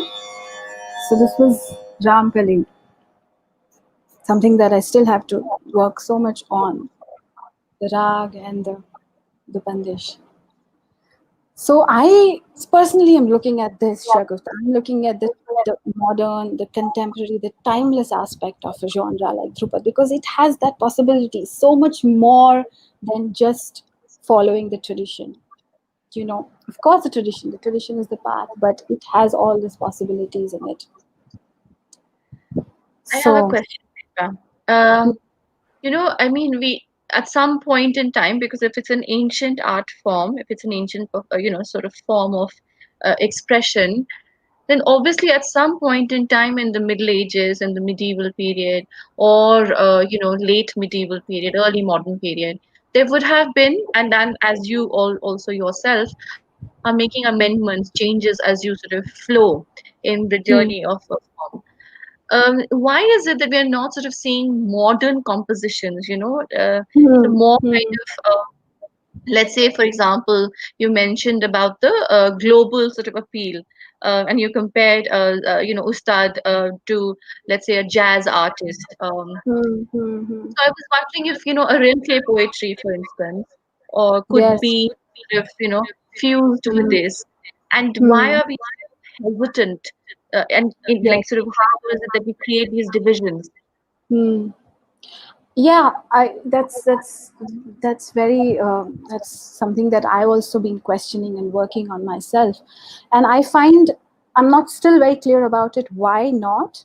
But when one goes to attempt it, also there are ways that stops that kind of find. I'm still trying to decipher. I'm still trying to understand what it is that makes it difficult. So I Hmm. find two ways here. One, there is a technical aspect to it, because see, Sanskrit to Braj Bhasha was also a very dynamic shift, right? Hmm. And that's quite radical of that time, Hmm. because such a great, almost Sanskrit was really imposed on the Hmm. entire, in each and every, you know, uh, Yeah. aspect of our lives. And the Vedic, the influence and inspiration, which undermined so many facts that even Buddhist literature has mentions of gaikis like Dhrupad. It has Hmm. mentions of murchana techniques. One of my, one of the Buddhist scholar friends was telling me that there are literatures and literatures where there are these Buddhist scholars playing veena, uh, specifically, making the taking the techniques of Drupad that we usually right now practice, Murchana systems, the swaras, the way they were taken. So Buddhist, so it's that's why I don't call it a Vedic music. Mostly people right now Right. are calling it a Vedic music, but it's not right to call that because it's made of so much more larger, Right. history and culture. So coming back to the composition, that I find, so there's the shift between Sanskrit to Braj Bhasha that took place. I think right now there is no possibility of that too, because one, technically Braj Bhasha was, as I've understood from my teachers, is that Braj Bhasha could be bent. It had that, the Boli, the dialect had that possibility, that curvaceousness, that loach, they call it, the word loach. It could be Hmm. bent. It could be just like the word, re na, to re na ra na na. Okay, you can make entire syllable, you can stretch it, you can compress it. तो उसमें Hmm. वो language में वो था, and that Hmm. really went uh, quite that really complemented the style of singing that Dhrupad is, especially this school, that you really, एक note, more ही Hmm. आंगन को, you can from different various points you can really touch upon, which you Hmm. cannot do in a language like Sanskrit, because it had that very angular sort of a project to it, because it was made for administrative language, right? Sanskrit was more like a formal language, just like English today, you Hmm. know, Hmm. like that. I can't imagine making an Indian composition in English. It's difficult because, of course, because of the whole cultural aspect of it. Hmm. But Hmm. at the same time, the administrative flavor to it, the chants, the ritualistic flavor to it, which was made for a certain, to expressing only a certain kind of emotion, saying, oh, the Indra come and bless us, or Yeah. those ruchas, those Samvedic chants. So Hmm. that's why I think the shift took place for that need to break free and explore the form in a much more larger format. open it up, open it up, and Hmm. make it more. तो आज वो चीज एक तो cultural कुछ है, there's Hmm. something in the culture today, it's such a flux, it's in such a flux that we don't have Yes. a specific like Brij Bhasha तो पूरे मगध पूरा North India was very comfortable communicating in that, understanding what composition in Brij Bhasha can be and really imbibing it in their, you know, in their life, taking that art form and personalizing it. तो may be Brajbhasha came because of that. अब आज वो बहुत मुश्किल है because of this flux. Also Hindi as a language, I mean, I'm still open to exploring it, but then, like Hmm. I told you, no, this grammar, the technical aspect, and the cultural barriers, both are right now confusing me. I mean, it's still something that one needs to explore. There's way But to go. Um, yeah, let's look at this one. Yeah, women have always, you've already answered this. yeah, But yeah. is the sound different when it's sung by women voices in terms of sound? Well, the pitch is very interesting. G sharp, you know, the woman's voice. But I think, like I said, it's a personal expression. Like when my ustad used to sing, even if it was a male pitch, it was in C, and he had that anchor as a male. You know, the C, the anchor was a male voice, but the quality was feminine at times. Then there were times the quality was extremely balanced between the two, the masculine. So, but Hmm. I personally feel that the G sharp is quite extraordinary. The pitch, the female pitch, and Hmm. so it does. I personally feel that the female pitch is very uh, dynamic, and it has that because I think the masculinity in the female voice is interesting. You know, the way you can explore that is very different from how you can explore feminine in a masculine voice. So I, but it's again, it's person to person, you know, and it's also what element one is in. It's I time also to feel like time different. women voices take in so much more, like they just soak in so much more. Okay, Very here's much. another one. I have read and heard that sounds correlate to healing and Yeah. influencing chakras, etc. Have you Hmm. experienced that?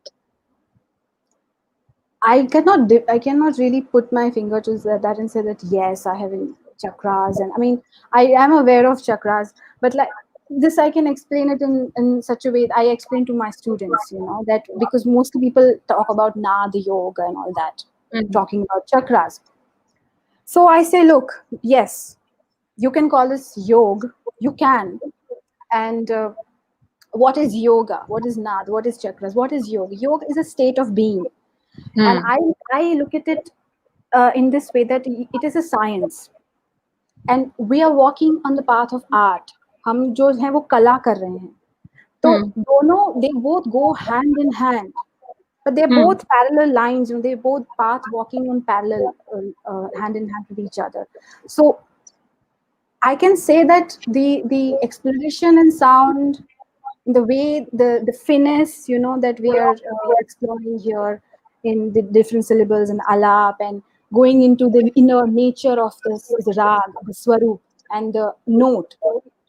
जैसे हम मूर्छना में तालीम में जिस तरह से मूर्छना भरते हैं, you look at Ray, you look at Ga in the inner nucleus, and then explore the different tones of mm, each note. For example, we don't believe that in Drupad, it's not believed that Sa is fixed.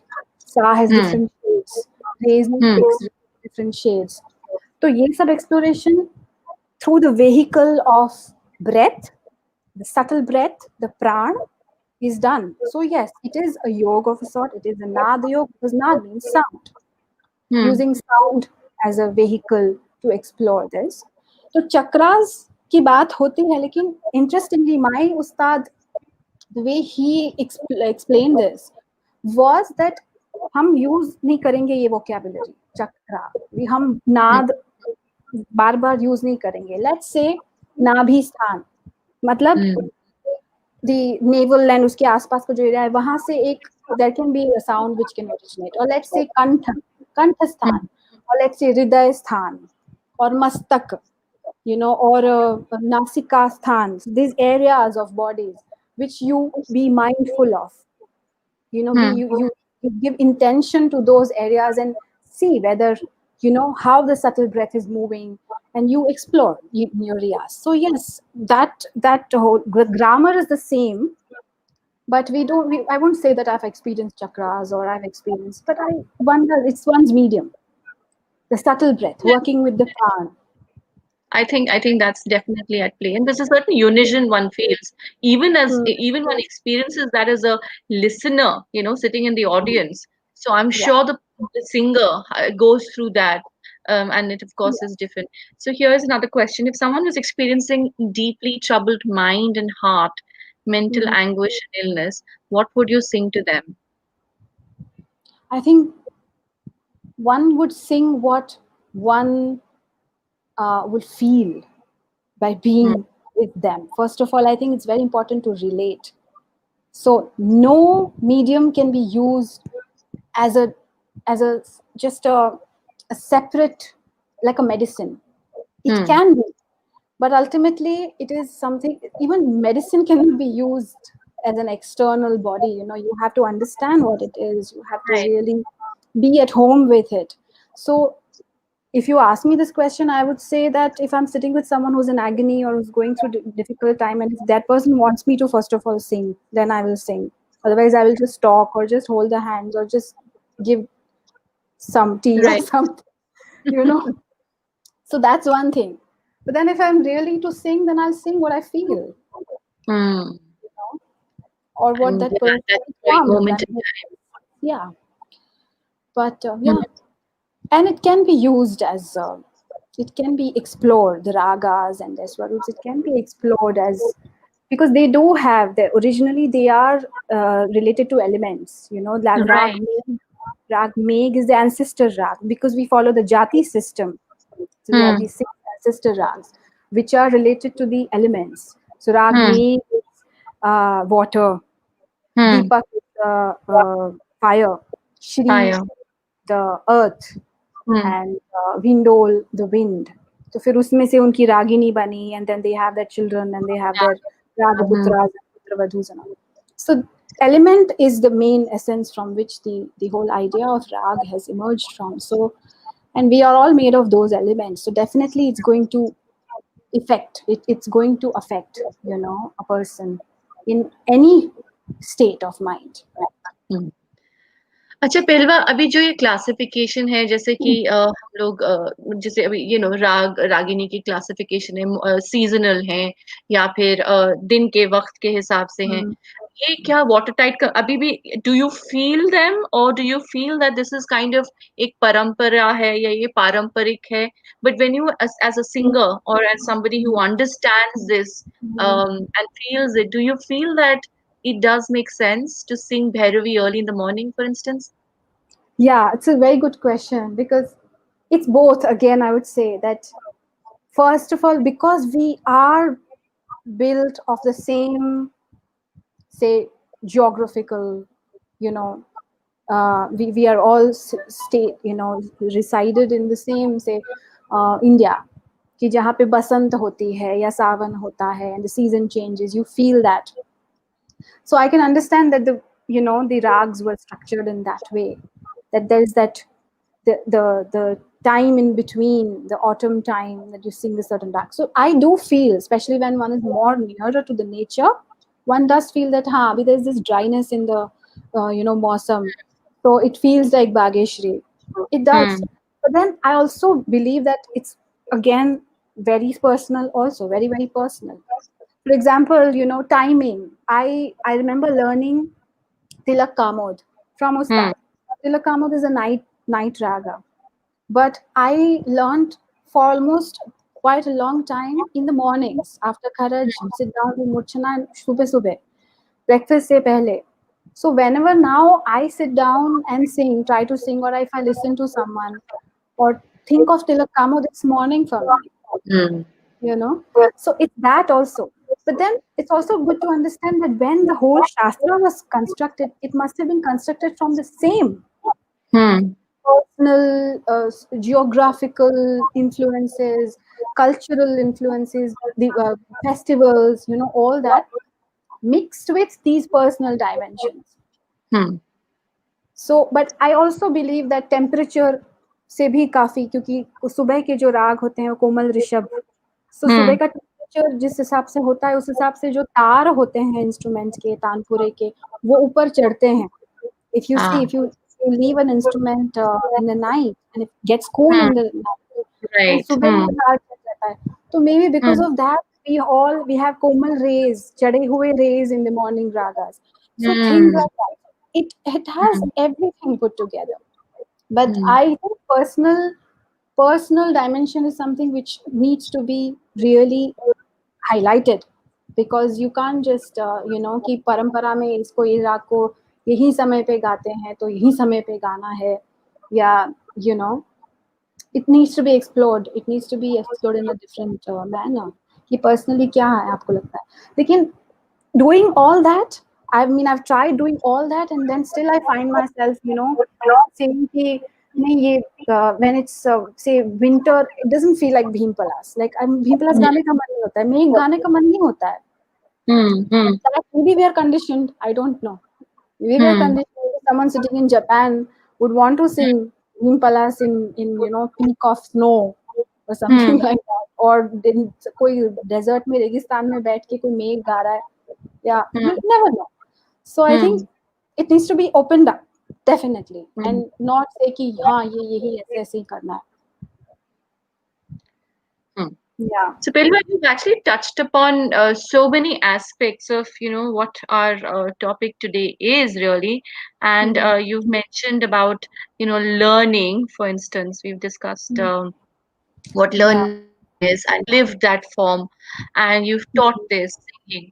But I feel like there are certain sort of little breaks in the flow. Jo ek baar, I think for the viewers who may have joined us later, I would like to sort of put together एक तरह से conclusion के तौर पे कि Hmm. आपने बोला कि डिसिप्लिन जो है वो एक अहम है बट डिसिप्लिन को भी एक तरह से रीलुक करना है we Hmm. Have to look at and perceive like new sort of Yes.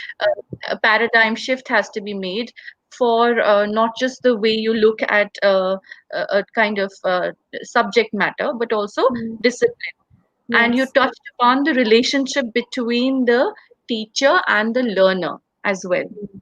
Yes. Now, in your teaching learning, which you have Hmm. been doing for a while now, have you also been coming across, like from where you started in 2009, initially to be a teacher, and to now 11 years later, have you found that your students are, sort of demanding or expecting something different, or do you feel that that it's such a demanding Hmm. discipline or a subject that you feel like dwindling numbers or something?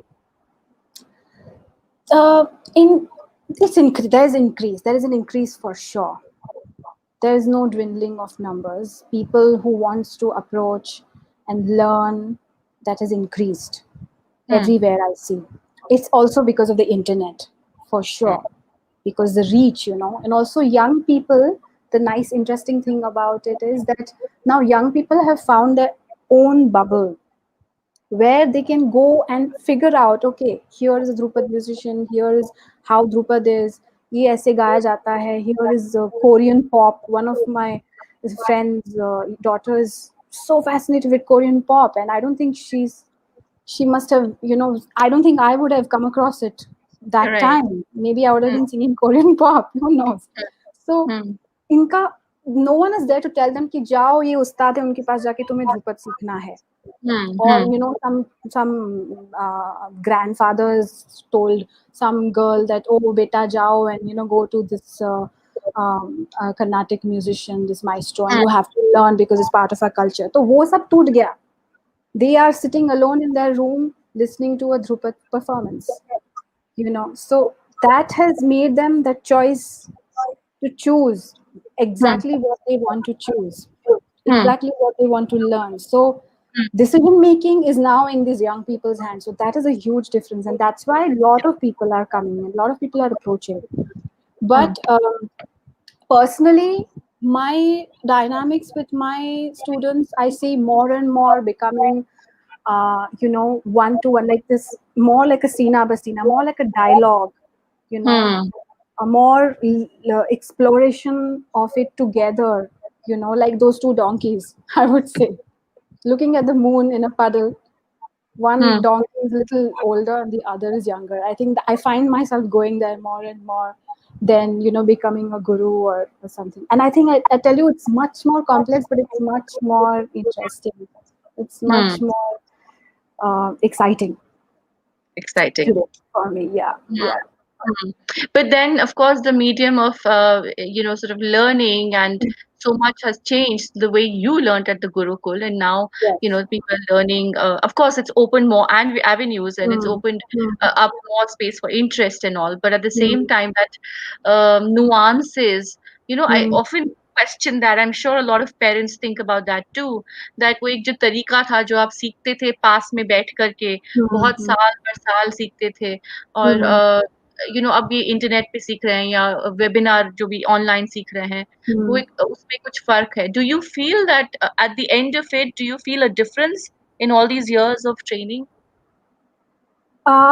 Not in terms of the emotive exchange. If you can relate with each other, then it's the same. Hmm. You know, the mediums may have changed. The ways of being living together may have changed.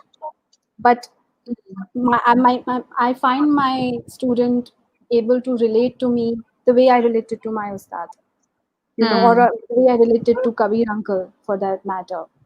So that stays. I don't think that can be changed. But Hmm. even in that, there are different. There's so much flux going on. There are some students who come with this conditioning कि वो गुरुजी अब हमारे गुरुजी हैं, and you know I have to be certain way. You always have to be right. You're always so those things uh, do stop oneself from connecting directly. That also happens. So a lot of conditioning is dissolving, but then same time, you know, there's lot of confusion Sure. also one finds in young people कि क्या है, you know, घरानेदार तरीके से सीखना है तो फिर कैसे सीखना है, ऐसे ही सीखना पड़ेगा या you have to, you can, you know. So all that is there, but I think it's also up to the up to the teacher very much, you know. Is there a lot of pressure on these kids, let's say, if they have devoted certain number of years of their lives to the form and to Hmm. art? Is there a sort of performance pressure on them? Like they have to become performers, and if they don't come from, let's say, a certain background, is that an impediment? It's there. I think it's there because of this whole thing of everything, every form is being looked upon as a medium to, you know, earn your living. And of course, you earn your living. But then this whole idea of security and, that's very much there in so many, mostly everyone who comes to learn, because Yeah. there are very few who would say, oh, I've fallen in love with this art form and I just want to explore it. Not everyone Mm. have those resources also. Right. So that's one thing. Then there are those who are only looking at it from the point of view of performance, but that's, I Mm. think, ignorance also, because they need to realize that performance is an extension of your practice. Hmm. And also in most of the methods that are used in music or in art or any performing art forms by teachers is mostly performance based, you know. So again, it's, I think, up to the teacher, you know, how they approach it. And Hmm. how, I remember because you waited for a very long number of years before you started making public performances. And yeah, I started learning Dhrupad in 2003, and my first performance was in 2008, in fact, in Banaras, but that was just a small little stage. hmm, Actually, I started singing in 2012, just a right, year before Ustad passed away. right. So, yeah, but it's up to person, you know, it depends on. It's not like there's certain skills that you need to acquire. Performance, like I said, it's practice, it's part of your practice, and it's Hmm, important. hmm, Yeah, it's an extension of one's riyaz. that's true. And so much Mm. more. And So yeah, we sort of pretty much covered. It's never going to be I complete, know. but Yeah, go on we've covered talking. a lot of ground here. Thank you so much. I Thank just you want for to this. parting thoughts, Pelva, because we've sort of Mm, been associated with Krishnamurti Foundation and mm, learning education. I know that this time particularly, there's been such a mm, it's a very there's a turmoil right now in the mm, minds of parents like me. A lot of us are homeschooling our children, and it mm, is taxing because we have our own careers, and there's always limited resources and all. mm, So it takes a lot of courage, and of course the kind of issues that are happening around us, the environmental social issues that are happening around us. Children are very vulnerable. They're probably more mm. vulnerable now with the Yes, externalities that are around us, and also absolutely. the realities, the socioeconomic realities that we have, Yes. thanks to the pandemic of late. So, do you feel that music has a role to play in? I mean, it certainly does. I know the answer, but Mm, Drupad in particular, do mm, you feel that just shed some light on the space it can create for mm. the young? I think for the young, I mean, take any form. I personally feel with whatever interaction that I've had of almost a decade with the young ones, that I feel that learning, the definition of learning for them should be more like exposure, when it comes to art. So exposing these young minds to all kinds of music rather than just one genre, putting them into one genre, okay, especially very young ones, and then Hmm. later just let them decide, because in the beginning if they are exposed to so much, say Hmm. all kinds, jazz, Dhrupad, classical, Thumri, Carnatic, folk music and different kind of world music, even modern musical forms, just like how you've been doing, with different genre of paintings, you've been exploring with your students. So exposure, कि उनको उसकी उसकी बारिश होनी चाहिए, उसका एक सदा बननी चाहिए, एक समा बनना चाहिए, and I think from that something emerges, Something about it. and leaving the decision up to them. Also, I think it's very important to, like we began our conversation about talking about ways of seeing, how they are Hmm. seeing things, because there's so much that they are imbibing in terms of information, being on screen and looking at news and looking at videos and so many films and so many um, presentations and way they are taught, everything is on technology. So dhoop, sekna, yeah, elements, Hmm. how to introduce them to elements, and also dusra, um, exposing them to the fact that there are all kinds of children around you, you Right. know so maybe some way where they all can come together and, on equal grounds, and see the adults indulge in. So what I'm indicating is that taking them to live concerts, taking Hmm. them with others, say with children of their age from different backgrounds, economical background, different social backgrounds, together, taking them to concerts, taking them to cultural events like Hmm. that, where they see not just other artists performing, but they also see their mothers and their teachers and their fathers seeing it Seeing and something for the first time seeing it. themselves, because Exactly. I think Pelva, like a lot of parents, don't Mm. have that cultural capital, let's say, like what your parents had, Yeah. Mm. and you sort of benefited from that environment. But a lot Very of much. parents are, let's say, first time exposed to this, and they're Mm. sort of parents who have day jobs, and Mm. so it's very important for Mm. everybody to look at the art together, and so Yeah. for children to understand that my parents and I are on the same plane looking at something for the Exactly. first time. Yeah, yeah. Or just seeing that, oh, look, my mother is just blooming listening to that music. Hmm. Or there's a Yes. change in the air in the house. because you Hmm. put on Begum Akhtar or you put on, Yes. Bach, you know. Yeah. So Yeah. that just that having that in the senses, in the air around, that's more important than sending them to a lesson or sending them to Agree. deciding for them that you should learn this because it is good for you.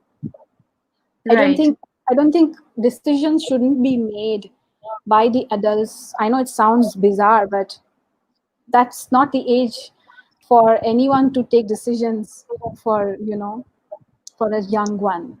Just let them be, which is Sorry. difficult. I'm sure It's it is hard. difficult, and you know As because I can parent, I you can have tell a you that big it's very hard. child. I'm sure it is hard, but probably there's the only way. That is the only way, and indeed a more sustainable way. I also feel, I think if the parents are with us and listening to us, I mean, these are our sort of, I feel personally, two pennies, being an educator for over 2 decades now, I feel that, one of the best things about performing arts and, putting your children um, into these spaces is because they learn that instant gratification doesn't really exist in Hmm. every aspect, because there Hmm. is so much of, it's very palpable instance, like everything has to be instant. Your exams are Hmm. cyclical now, because your tests are Yeah, cyclical, so you get your scores yeah. really fast, and I you don't think, wait for if the I may annual. interrupt you, I think that happens when there is a separation. You Yes. know, if you really think that something is your own, if you listen to a piece of music or read something or experience something or even a friendship, there is a separation there that takes place.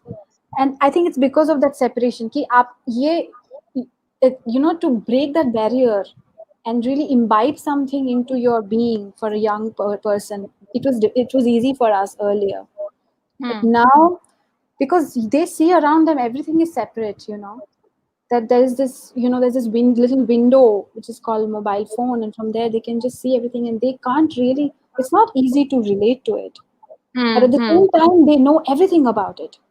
And I Hmm.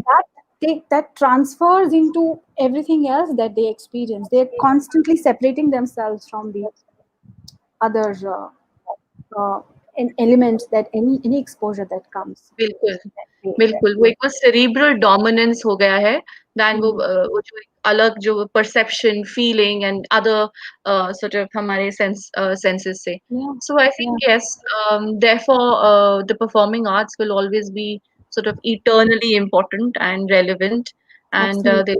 constantly keep reinventing to our times. And Pelva Naik is here, and I love the fact that you are making music more gender neutral. I think it's the times, the need of the time I don't actually. think I am making it. I think we all have to come together and make it together. We have to Yes, make it together absolutely. and Yeah. work on this together. Thank you so much, everyone, for joining us. And if you have any questions, you can text us. We will take them up with Pelva Naik. Also, tomorrow. We're starting a new program with ASHA, Aligarh Society of History and Archaeology. And Mhm. our first guest for the inaugural session is Dr. Nadeem Omar Tarar, who's going to be joining us from Lahore. And he will be talking interestingly about Gandharan history and Gandharan art. And so please stay tuned, and it'll be great to hear from him about something which is part of the South Asian history. And let's thank Pelva again Thank you, for this Shagufa. very fulfilling, beautiful session. Thank you for hosting this. It was wonderful talking to you Thank and you. Love. meeting you, seeing you. Okay. Yes, after so long. Yes, Yeah, yes, but it feels like just we were talking in Rajghat, just outside the. absolutely. For Yeah. hours and hours. Till late in the night. And I remember looking at the moon, we would talk so I much know. about it. And the It's the Ganga. space that inspires it, it's also to do with, that's why I think Krishnamurti laid so much importance on closeness to nature and Yes, on, yes. Wow. yes, So familiar names, familiar, it feels so nice to be bonded virtually through all the people who absolutely. are sending us lovely comments. Thank you all. Yes. Okay. have a great evening. You too, Shagufta. You Good too. night. Bye. Bye Good bye. night. Bye. Bye.